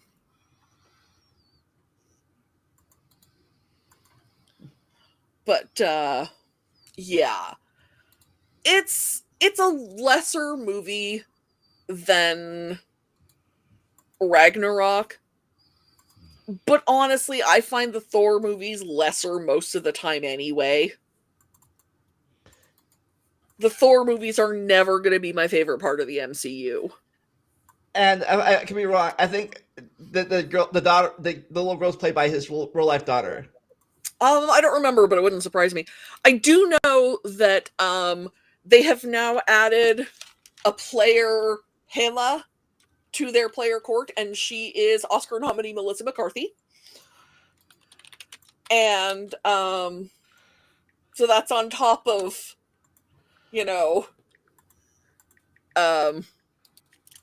player Thor and player Loki and player Odin, who is Sam Neill, and I love the actors. They're phenomenal. They're so funny. Gosh, surely Gore's daughter has a name.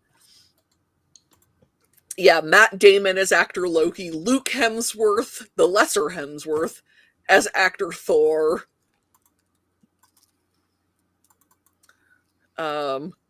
Axel. I love that the kid goes by Axel. And every time Axel appears on screen, they're playing a Guns N' Roses song. Yeah, it's India Rose Hemsworth as Gore's daughter.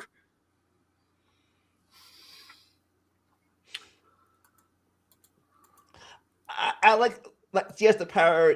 She has the power to hold both the hammer and the axe. Yeah. Oh, and apparently she's going to be Avengers Doomsday. So, good for her. A little bit of nepotism, but that's fine. As long as your character is something, I don't mind as long as the character that does stuff. Well, and honestly, I'm less opposed to nepotism in acting than a lot of other people, simply because I think acting runs in families. I'm not going to say I like the Apple Plus Godzilla show, because I don't. It's not good. But I do like that the same character is played at different times in the story by Kurt and Wyatt Russell. So you know where you are in the story by whether it's the father or the son playing the character. Yeah. Yeah, apparently the Eternity statue has the same power as the Six Stones, but... Yeah. Yeah. And this is another movie that connects the DCEU. Well, technically it's only Nolanverse, but it's a DC actor who's now in the MCU because, of course, Gore is Christian Bale. Oh yeah. Yeah. Connections. Other than the next Guardians movie, this movie itself isn't connected that much to other stuff. No, it's really not. Some of the stuff before it, some of the stuff in it is connected to the other Thor movies, obviously. But mostly that's just setup. Here's who these characters are, now they're going off on an adventure. It's basically like 90% of the movie. Oh yeah, I forgot to mention the connection in the last movie too, because they do in the middle of the movie they do mention them working with Spider-Man in the last movie. Yeah. Like 5 seconds. Wasn't a big connection, but it was there. Does he shoot webbing out of his butt? No. Well, I hope not.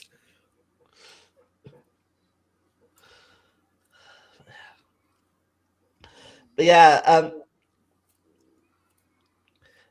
I guess at the end, Gore realizes not all gods are pricks. Yeah, because even through his grief over Jane, Thor is willing to protect Gore's daughter. And take her in and make her Asgardian. Even though, Gore himself wanted to destroy all the gods in the universe. Gore would have fit right in on Reddit.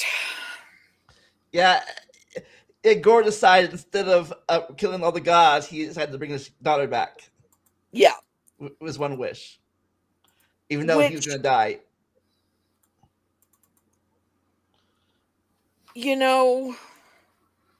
Is a better wish. He didn't want to bring his daughter back because the curse of the blade was killing him. But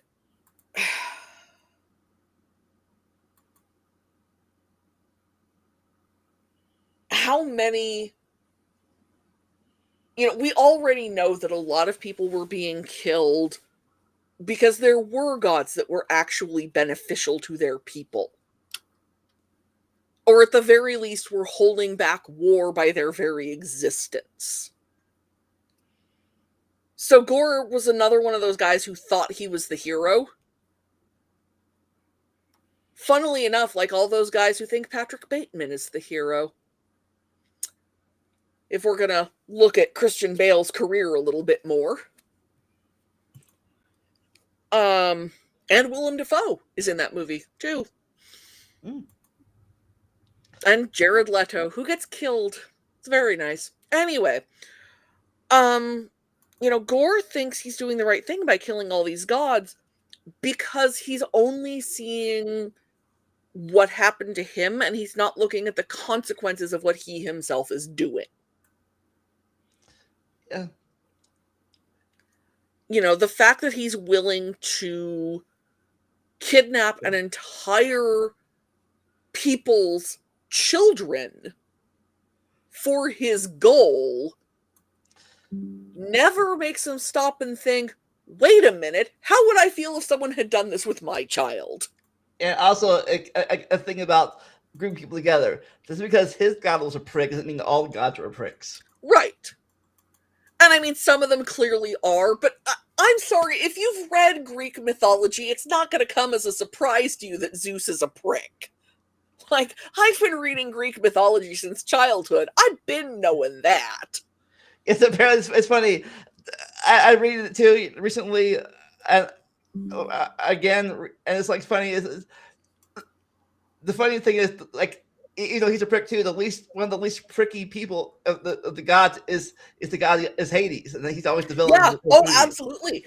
Hades is the only god who has never canonically cheated on his wife. I mean, he kidnapped her, but I mean, yeah, but to be fair, he had Zeus's permission, which also, like ancient Greece, it's a whole other thing. But once he was married to her, he by all accounts treated her very well. They seem to have had a, mutually respectful relationship at least. He's never shown as being anything but or of being anything but just as King of the Dead.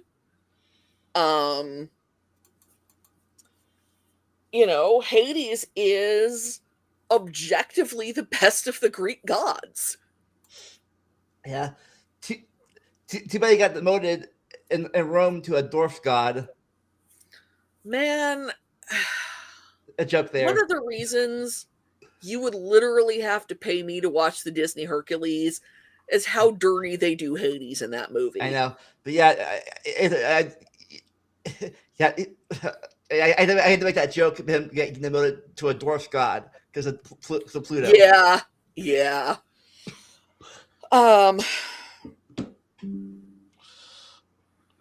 Yeah, it's actually, if you pay me enough on Patreon or PayPal or something, I will watch Hercules, but it's the only way I'm gonna watch it. I got this. I saw this video. This guy was, those sin videos.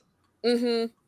Well, this guy was doing this mythology guy, and he did like a Mm-hmm. sin video for Hercules, comparing it to the actual myth of Hercules. Yeah. No, as I think we've established on this channel before, there are 3.5 Disney movies that I have not seen of the animated canon. I have not seen Hercules. I have not seen Pocahontas. I have not seen Home on the Range. And the library's disc crapped out halfway through Chicken Little, and I've never bothered watching the second half. But still, it's funny. They mentioned how they use all the Greek names for the god. Like they use his Roman name. Mm-hmm. Yeah, he should be Heracles. And also, Harris's mom. I know. I told Zane that the other day and made him so angry. Because he suggested that Hera should be the villain of that movie. And I said, yes, absolutely. However, in the movie, she's his mom. And he lost it. Like, yeah, you start to see why I've never seen that movie. Also, just I didn't realize this like a few years ago. On his Hercules is on his mom's side. His great grandfather is Perseus. Uh-huh. Another son of God, another son of Zeus. Yeah, no, the family tree of Greek heroes is like it's very complicated and very incestuous, and the timeline doesn't always make sense. Yeah, And yeah, it's funny. They said that Perseus is the only ever hero that has a happy ending. yeah, well, yeah. Greeks weren't much for happy endings.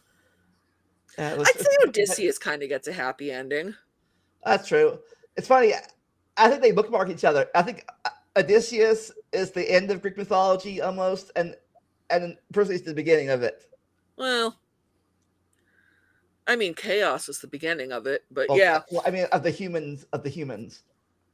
Yeah. But anyway, if you've read your Greek mythology, you should know that Zeus is not a good guy. A little happy with the infidelity. Yeah. But the final morning video. Yeah. Real life morning. Yeah, the thing is when Chadwick Boseman died, everybody had to make a decision about how they were going to handle Black Panther going forward. And like, no, that I said in my obituary that was so far from being the most important thing about the death of Chadwick Boseman. You know, the fact that he was a human being who died far too young was considerably, because Chadwick Boseman was born, if I remember correctly, like a week before I was, something like we were very close in age. So, like, that's considerably more important than frickin' who's gonna play the Black Panther going forward. But also, that was the question everybody was asking but didn't want to ask because they didn't want to seem insensitive. And apparently his family was of the opinion that he would have wanted them to recast. But Ryan Coogler was of the opinion that he couldn't do that. He would not have been able, emotionally, to recast T'Challa. And I get it, because by all accounts, he and Chadwick Boseman had become friends. Chadwick Boseman and a lot of the other people in Black Panther had become friends. And so all of these people are literally processing their grief while their characters are processing their grief. And how these characters process their grief is very different from character to character. Shuri is angry. That is Shuri's driving emotion through the entire movie. She is angry. And, Okoye is, I think, just genuinely sad. And Ramonda is,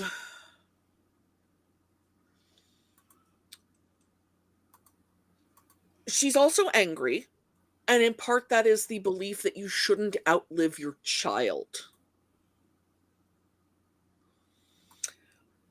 But she's also sad. And she's also determined to do what's right for her country, even though,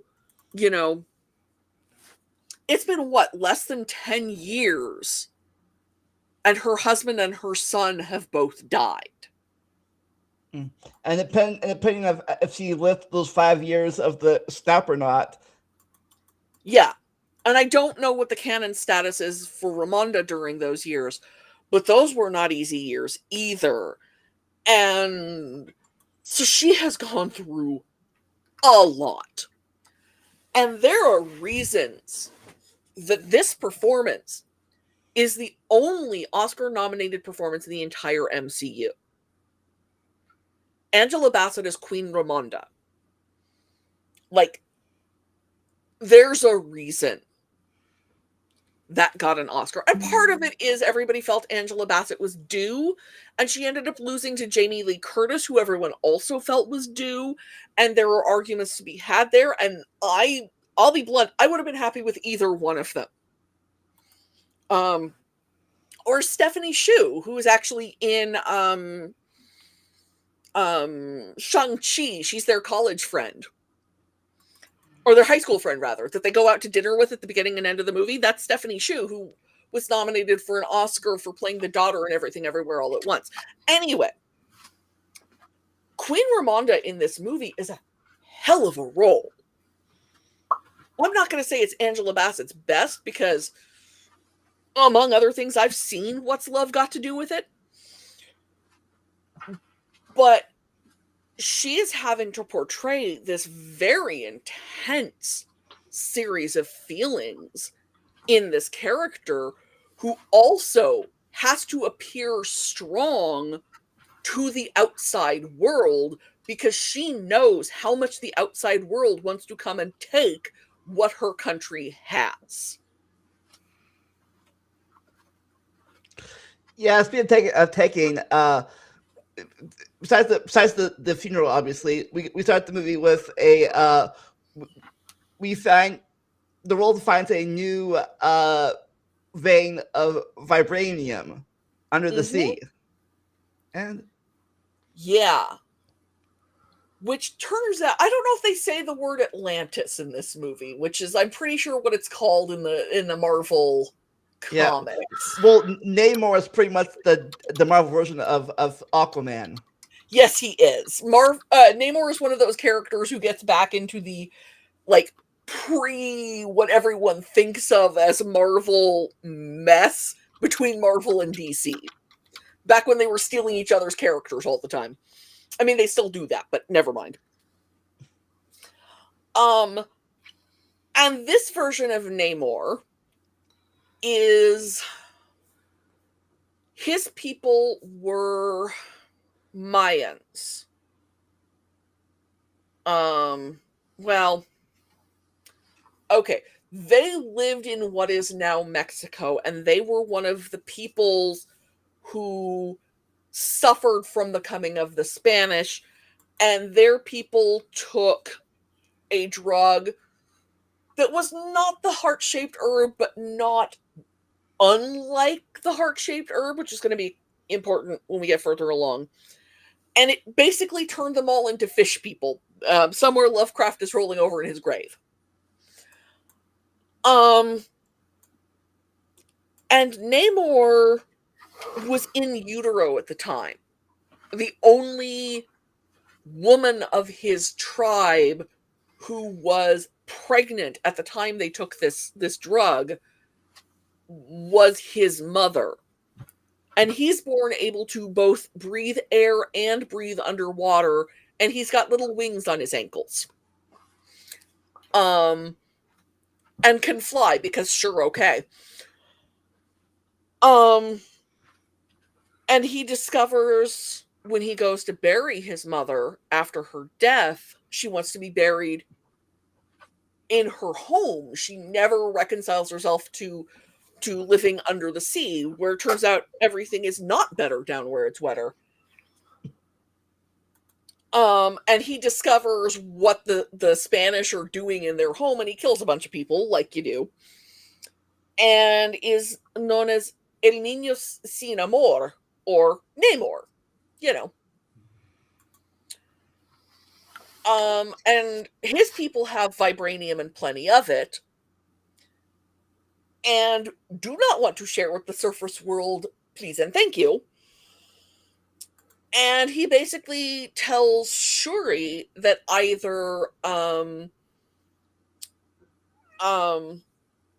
Wakanda and his people form an alliance against the rest of the surface world, or he's coming for Wakanda first. What's more, the world's first ever vibranium detector has been invented by what turns out to be a 19-year-old MIT student. She's gotta die. Yeah. And instead, Shuri and Okoye decide to give her the protection of Wakanda for what that is going to be worth. And of course, there's the minor detail that, Killmonger burned all the heart-shaped herb in the previous Black Panther movie, so there is no Black Panther now. Shuri's been unable to synthesize the heart-shaped herb in her lab. By the way, Griot, her artificial intelligence, is voiced by Trevor Noah, thus making him one of the only actual Africans in the movie. Yeah, I do like that scene where she takes the drug, the synthesized drug, whatever, and she sees her cousin, not her brother or parents. Yeah. She didn't really believe in an afterlife. She did not believe she would see one of the ancestors. And if she did, she was probably hoping to see either her brother or her father, understandably so, or her mother by that point. And instead, the one she sees is her cousin, because her anger calls him. And she does not like that even a little. And so she decides it's not true. Which, given Letitia Wright's feelings on vaccines, there are parallels there. Which, incidentally, is the reason my film friends are like 90% sure the vaccine thing is why they didn't make her the new Black Panther. Because, boy, are we not happy with Letitia Wright these days. But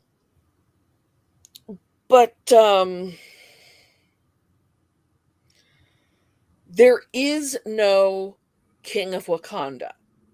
There is no Black Panther.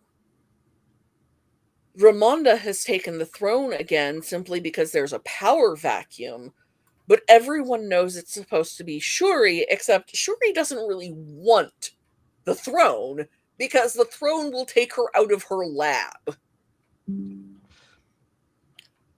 And we also learned that her brother had a son that she didn't know about. She has a nephew. at the very end of the movie, we discover that the reason Nakia has left Wakanda and is now living in Haiti is that she's had a son. And if you know your Black history, the outsider named Toussaint will be very, very significant to you, because Toussaint Louverture is the Black slave general who kicked the French out of Haiti. Like, that is a very significant name if you know history. Because that was during the time of Napoleon. And this general got Napoleon to back off. But, Shuri doesn't know that until the end credits. So, she's trying to protect Riri, this inventor from the US.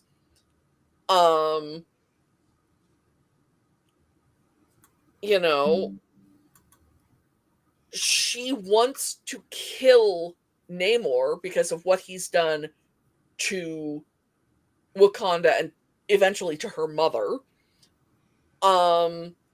She'd be perfectly happy seeing the whole world burn if it's what it takes to keep them from invading Wakanda over vibranium.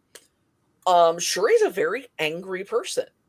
And yeah, a lot of that anger is understandable, but she is being consumed by that anger, just like Namor is, really. But the thing that's always surprised me about this movie is nobody talks about who Shuri might marry.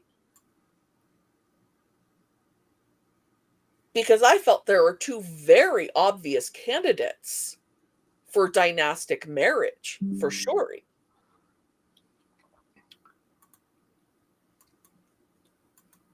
Because that's one solution to the Namor thing. And then there's M'Baku. I don't know they were doing that because I thought they were trying to do like a her and Rory thing or not. I mean, Riri doesn't show much interest in her. But I thought they were going that way or something. Maybe it's still the age difference is pretty. Because Letitia Wright's in her 30s now, and Riri is canonically 19. Well, I think Shuri's supposed to be in her early 20s, maybe, or late. I don't think Shuri's supposed to be that young. I think she's supposed to be in her late 20s at the earliest. Really? I think she's in the first movie. She's pretty young to me. So I mean, like a teenager. She acts like somebody who's gotten their way too much. Okay, yeah, if that was it, I thought she was like a early like maybe a high school age, college age person in the first movie. I could see college age maybe, but also it's been 6+ years since then in universe. So even if she was college age in the first movie, she's mid to late 20s by now. And yeah, to be fair, M'Baku is older than she is, and Namor is way older than she is. But also, I wouldn't have seen either of those as being a romance necessarily. I think M'Baku likes and respects her. But since both... but since... This also connects to the Brave New World later on, because since both Wakanda and Namor are keeping the vibranium off tap, that's when they start tapping into the animanium from the statue. But I mean, this is me looking at it purely from an internal perspective, like not about future movies, not about where else the MCU was going, But purely as someone who studied a lot of history, the fact that no one suggests a dynastic or political marriage to Shuri in a time when her country is in upheaval because of the sudden, unexpected, and so far as anyone knows, without issue, death of the king.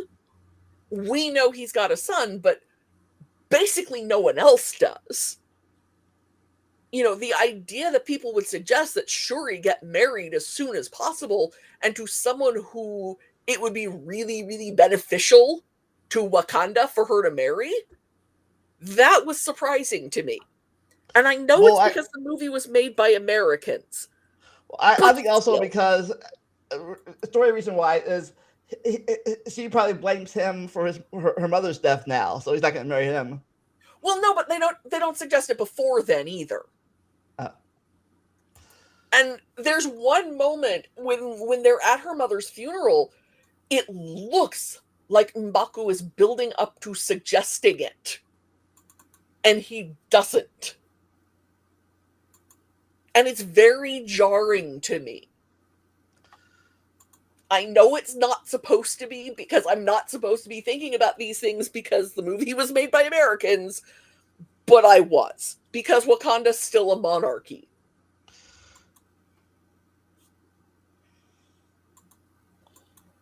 But yeah, they tried to either kill him or weaken him by getting him out of the water.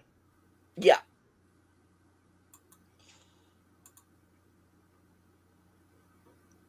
It was a pretty tight fight for a while.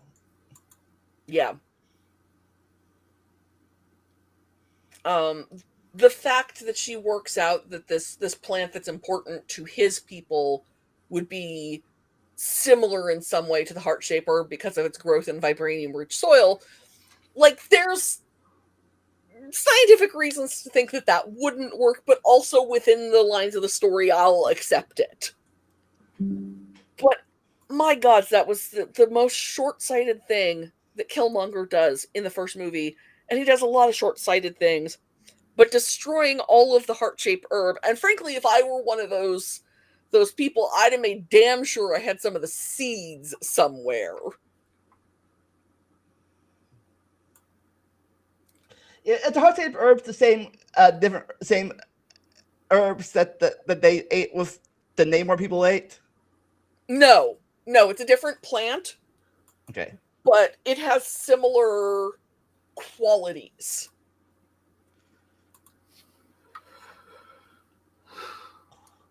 Like, I figured both plants were affected by the vibranium meteor. Yeah. And she specifically says in the movie that she thinks it's going to help with her attempts to synthesize the heart-shaped herb because of its having grown in vibranium-rich soil.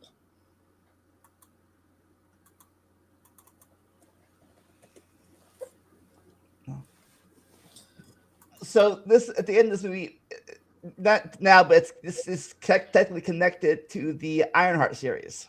Yes, because Riri is Ironheart. So I don't know if it's like not required, but it's probably not required to see each other. But well, I mean, you don't. So first off, you don't have to see Ironheart to watch this movie because the series came after this movie. Yeah. I don't think you necessarily have to see this movie to see Ironheart. I think it would probably help, but I think they fill in the information well enough so that's not essential.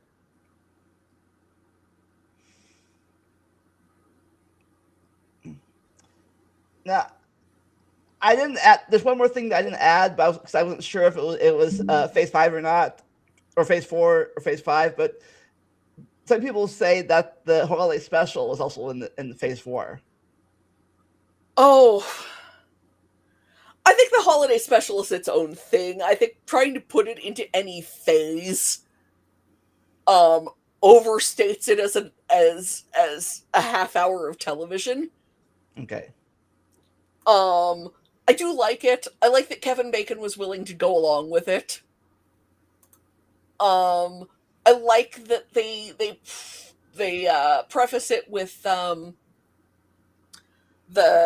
old special logo for when I was a kid. Like Werewolf by Night is another one that like maybe Phase 4, and it does actually tie into some other things, but arguably it's not. It's just its Yeah, own I thing. think the only important about that movie was the reveal that Star Lord and Mantis are siblings. Yeah. That's the only thing that's important about the holiday special as a broader piece of the MCU. Um Oh, I also want to mention that back in Doctor Strange, I keep thinking of Strange is this is when they officially, technically start claiming this is 616. yeah.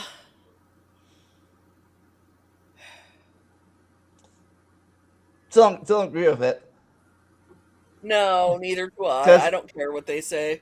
because because you know just because 838 says this is 616 doesn't mean it is 616. That's just Exactly their so. opinion, man.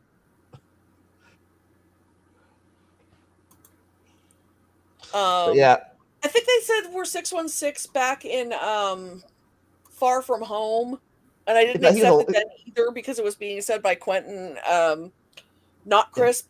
And what the hell does he know? he's a fraud. Yeah. So What was it? What's one? What's was it? America that said that, or Miss Marvel that said that? gosh, I don't remember. One of them said that it's 1999, and the guy's a. Anyways, all right. Phase 4, the morning phase. Yes.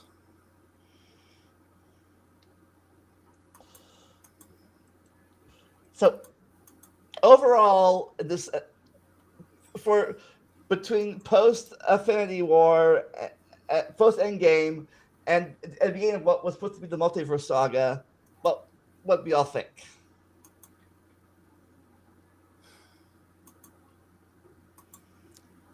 I think this is better than its reputation.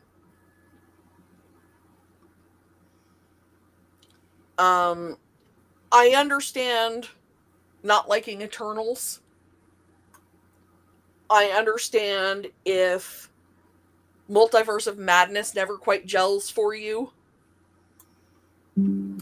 But I think there's a lot of fun movies in it, and I think there's a lot of really thoughtful storytelling in it. And I think if Doctor Strange would learn to be a goddamn grown up and maybe suggest therapy, half the phase wouldn't have happened.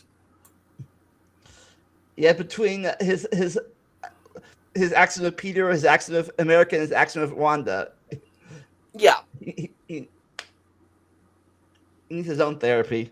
He does need his own therapy. He's needed his own therapy since, well, really before the accident, but since the accident, if nothing else. But I think he's also one of those people that therapy's not going to really work for because he'll think he's above it all. It's been working for me those last 2 years. I've been doing it. I mean, I've been in therapy off and on since like 3rd grade. I'm a big advocate because I'm, bipolar and that doesn't go away. I'm a big advocate of therapy. I'm just saying that you have to. It's the old light bulb joke. It's how many therapists does it take to change a light bulb? Yeah. Technically, I had a little bit in middle school and high school, but I didn't care back then. So I was a teenager and like I don't need therapy. Yeah, well, but the joke is one, but it has to really want to change. As an adult, my opinion changes a whole lot different when I was 15. Yeah, I'm just saying that Stephen doesn't want to change. He might now. You can see a post Multiverse of Madness Stephen Strange wanting to change. But I mean, in the first Doctor Strange movie, it's clearly the world that needs to change, not him. I think Peter needs therapy. I think Peter needs therapy now. Plus, I have to be alone for 4 years. Yeah, well. But, no, I think that,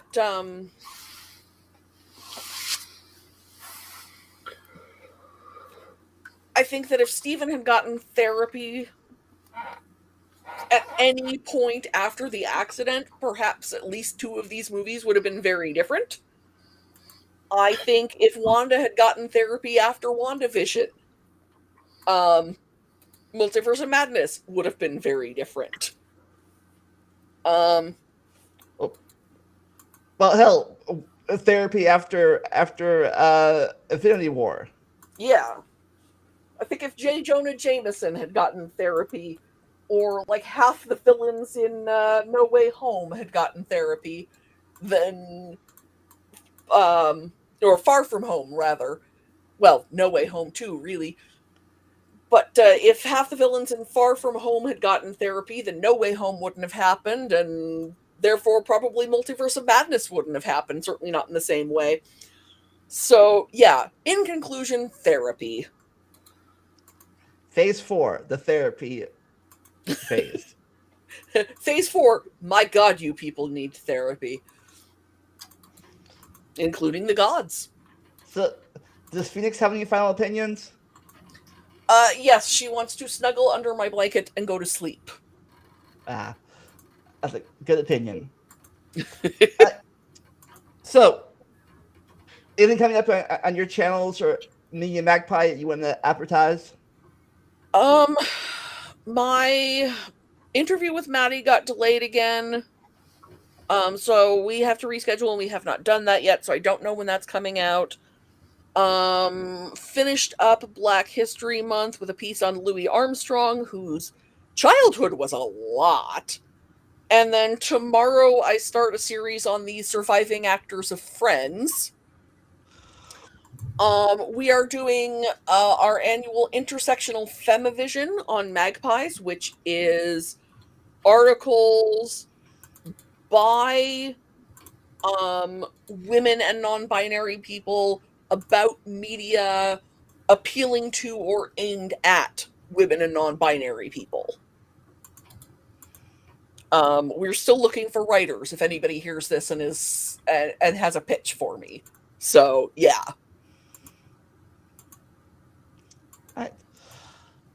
For me, next week I will be interviewing Genesis Dragon and talk about the origin of Bible stories and their Mesopotamian origins. And in a month from now, and I have nothing planned between that, but a month from now, stay tuned for our finale of the MCU phases, Phase 5. The let's change our mind about let's change our mind about the big bad of the final phase. You know, maybe if Jonathan Majors didn't suck, they wouldn't have had to change their mind.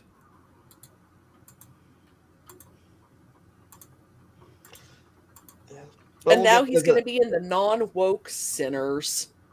Yeah. Still don't know why they couldn't just recast them, but I mean, they should have, but that's a conversation for next month. Yeah. We'll see y'all then. Check out her interview whenever it comes out, and as always, never stop learning. Enjoy the randomness. We'll see y'all next time. Bye. Bye. Hey, thanks for watching my podcast or Let's Play. If you want to help support my channel, you can make a monthly or yearly pledge on Patreon, or just a one-time donation on Vimeo, PayPal, or Cash App. For those looking for something to wear, we have some shirts, hats, and other stylish things in our merch store. If you enjoy gaming, you can always follow and sub to me on Twitch. For those who don't want to give money, I have an Amazon and Steam wish list who would help the channel out. And of course, just liking, leaving a comment, and sharing this video helps more than you can imagine. And always remember to never stop learning and enjoy the randomness.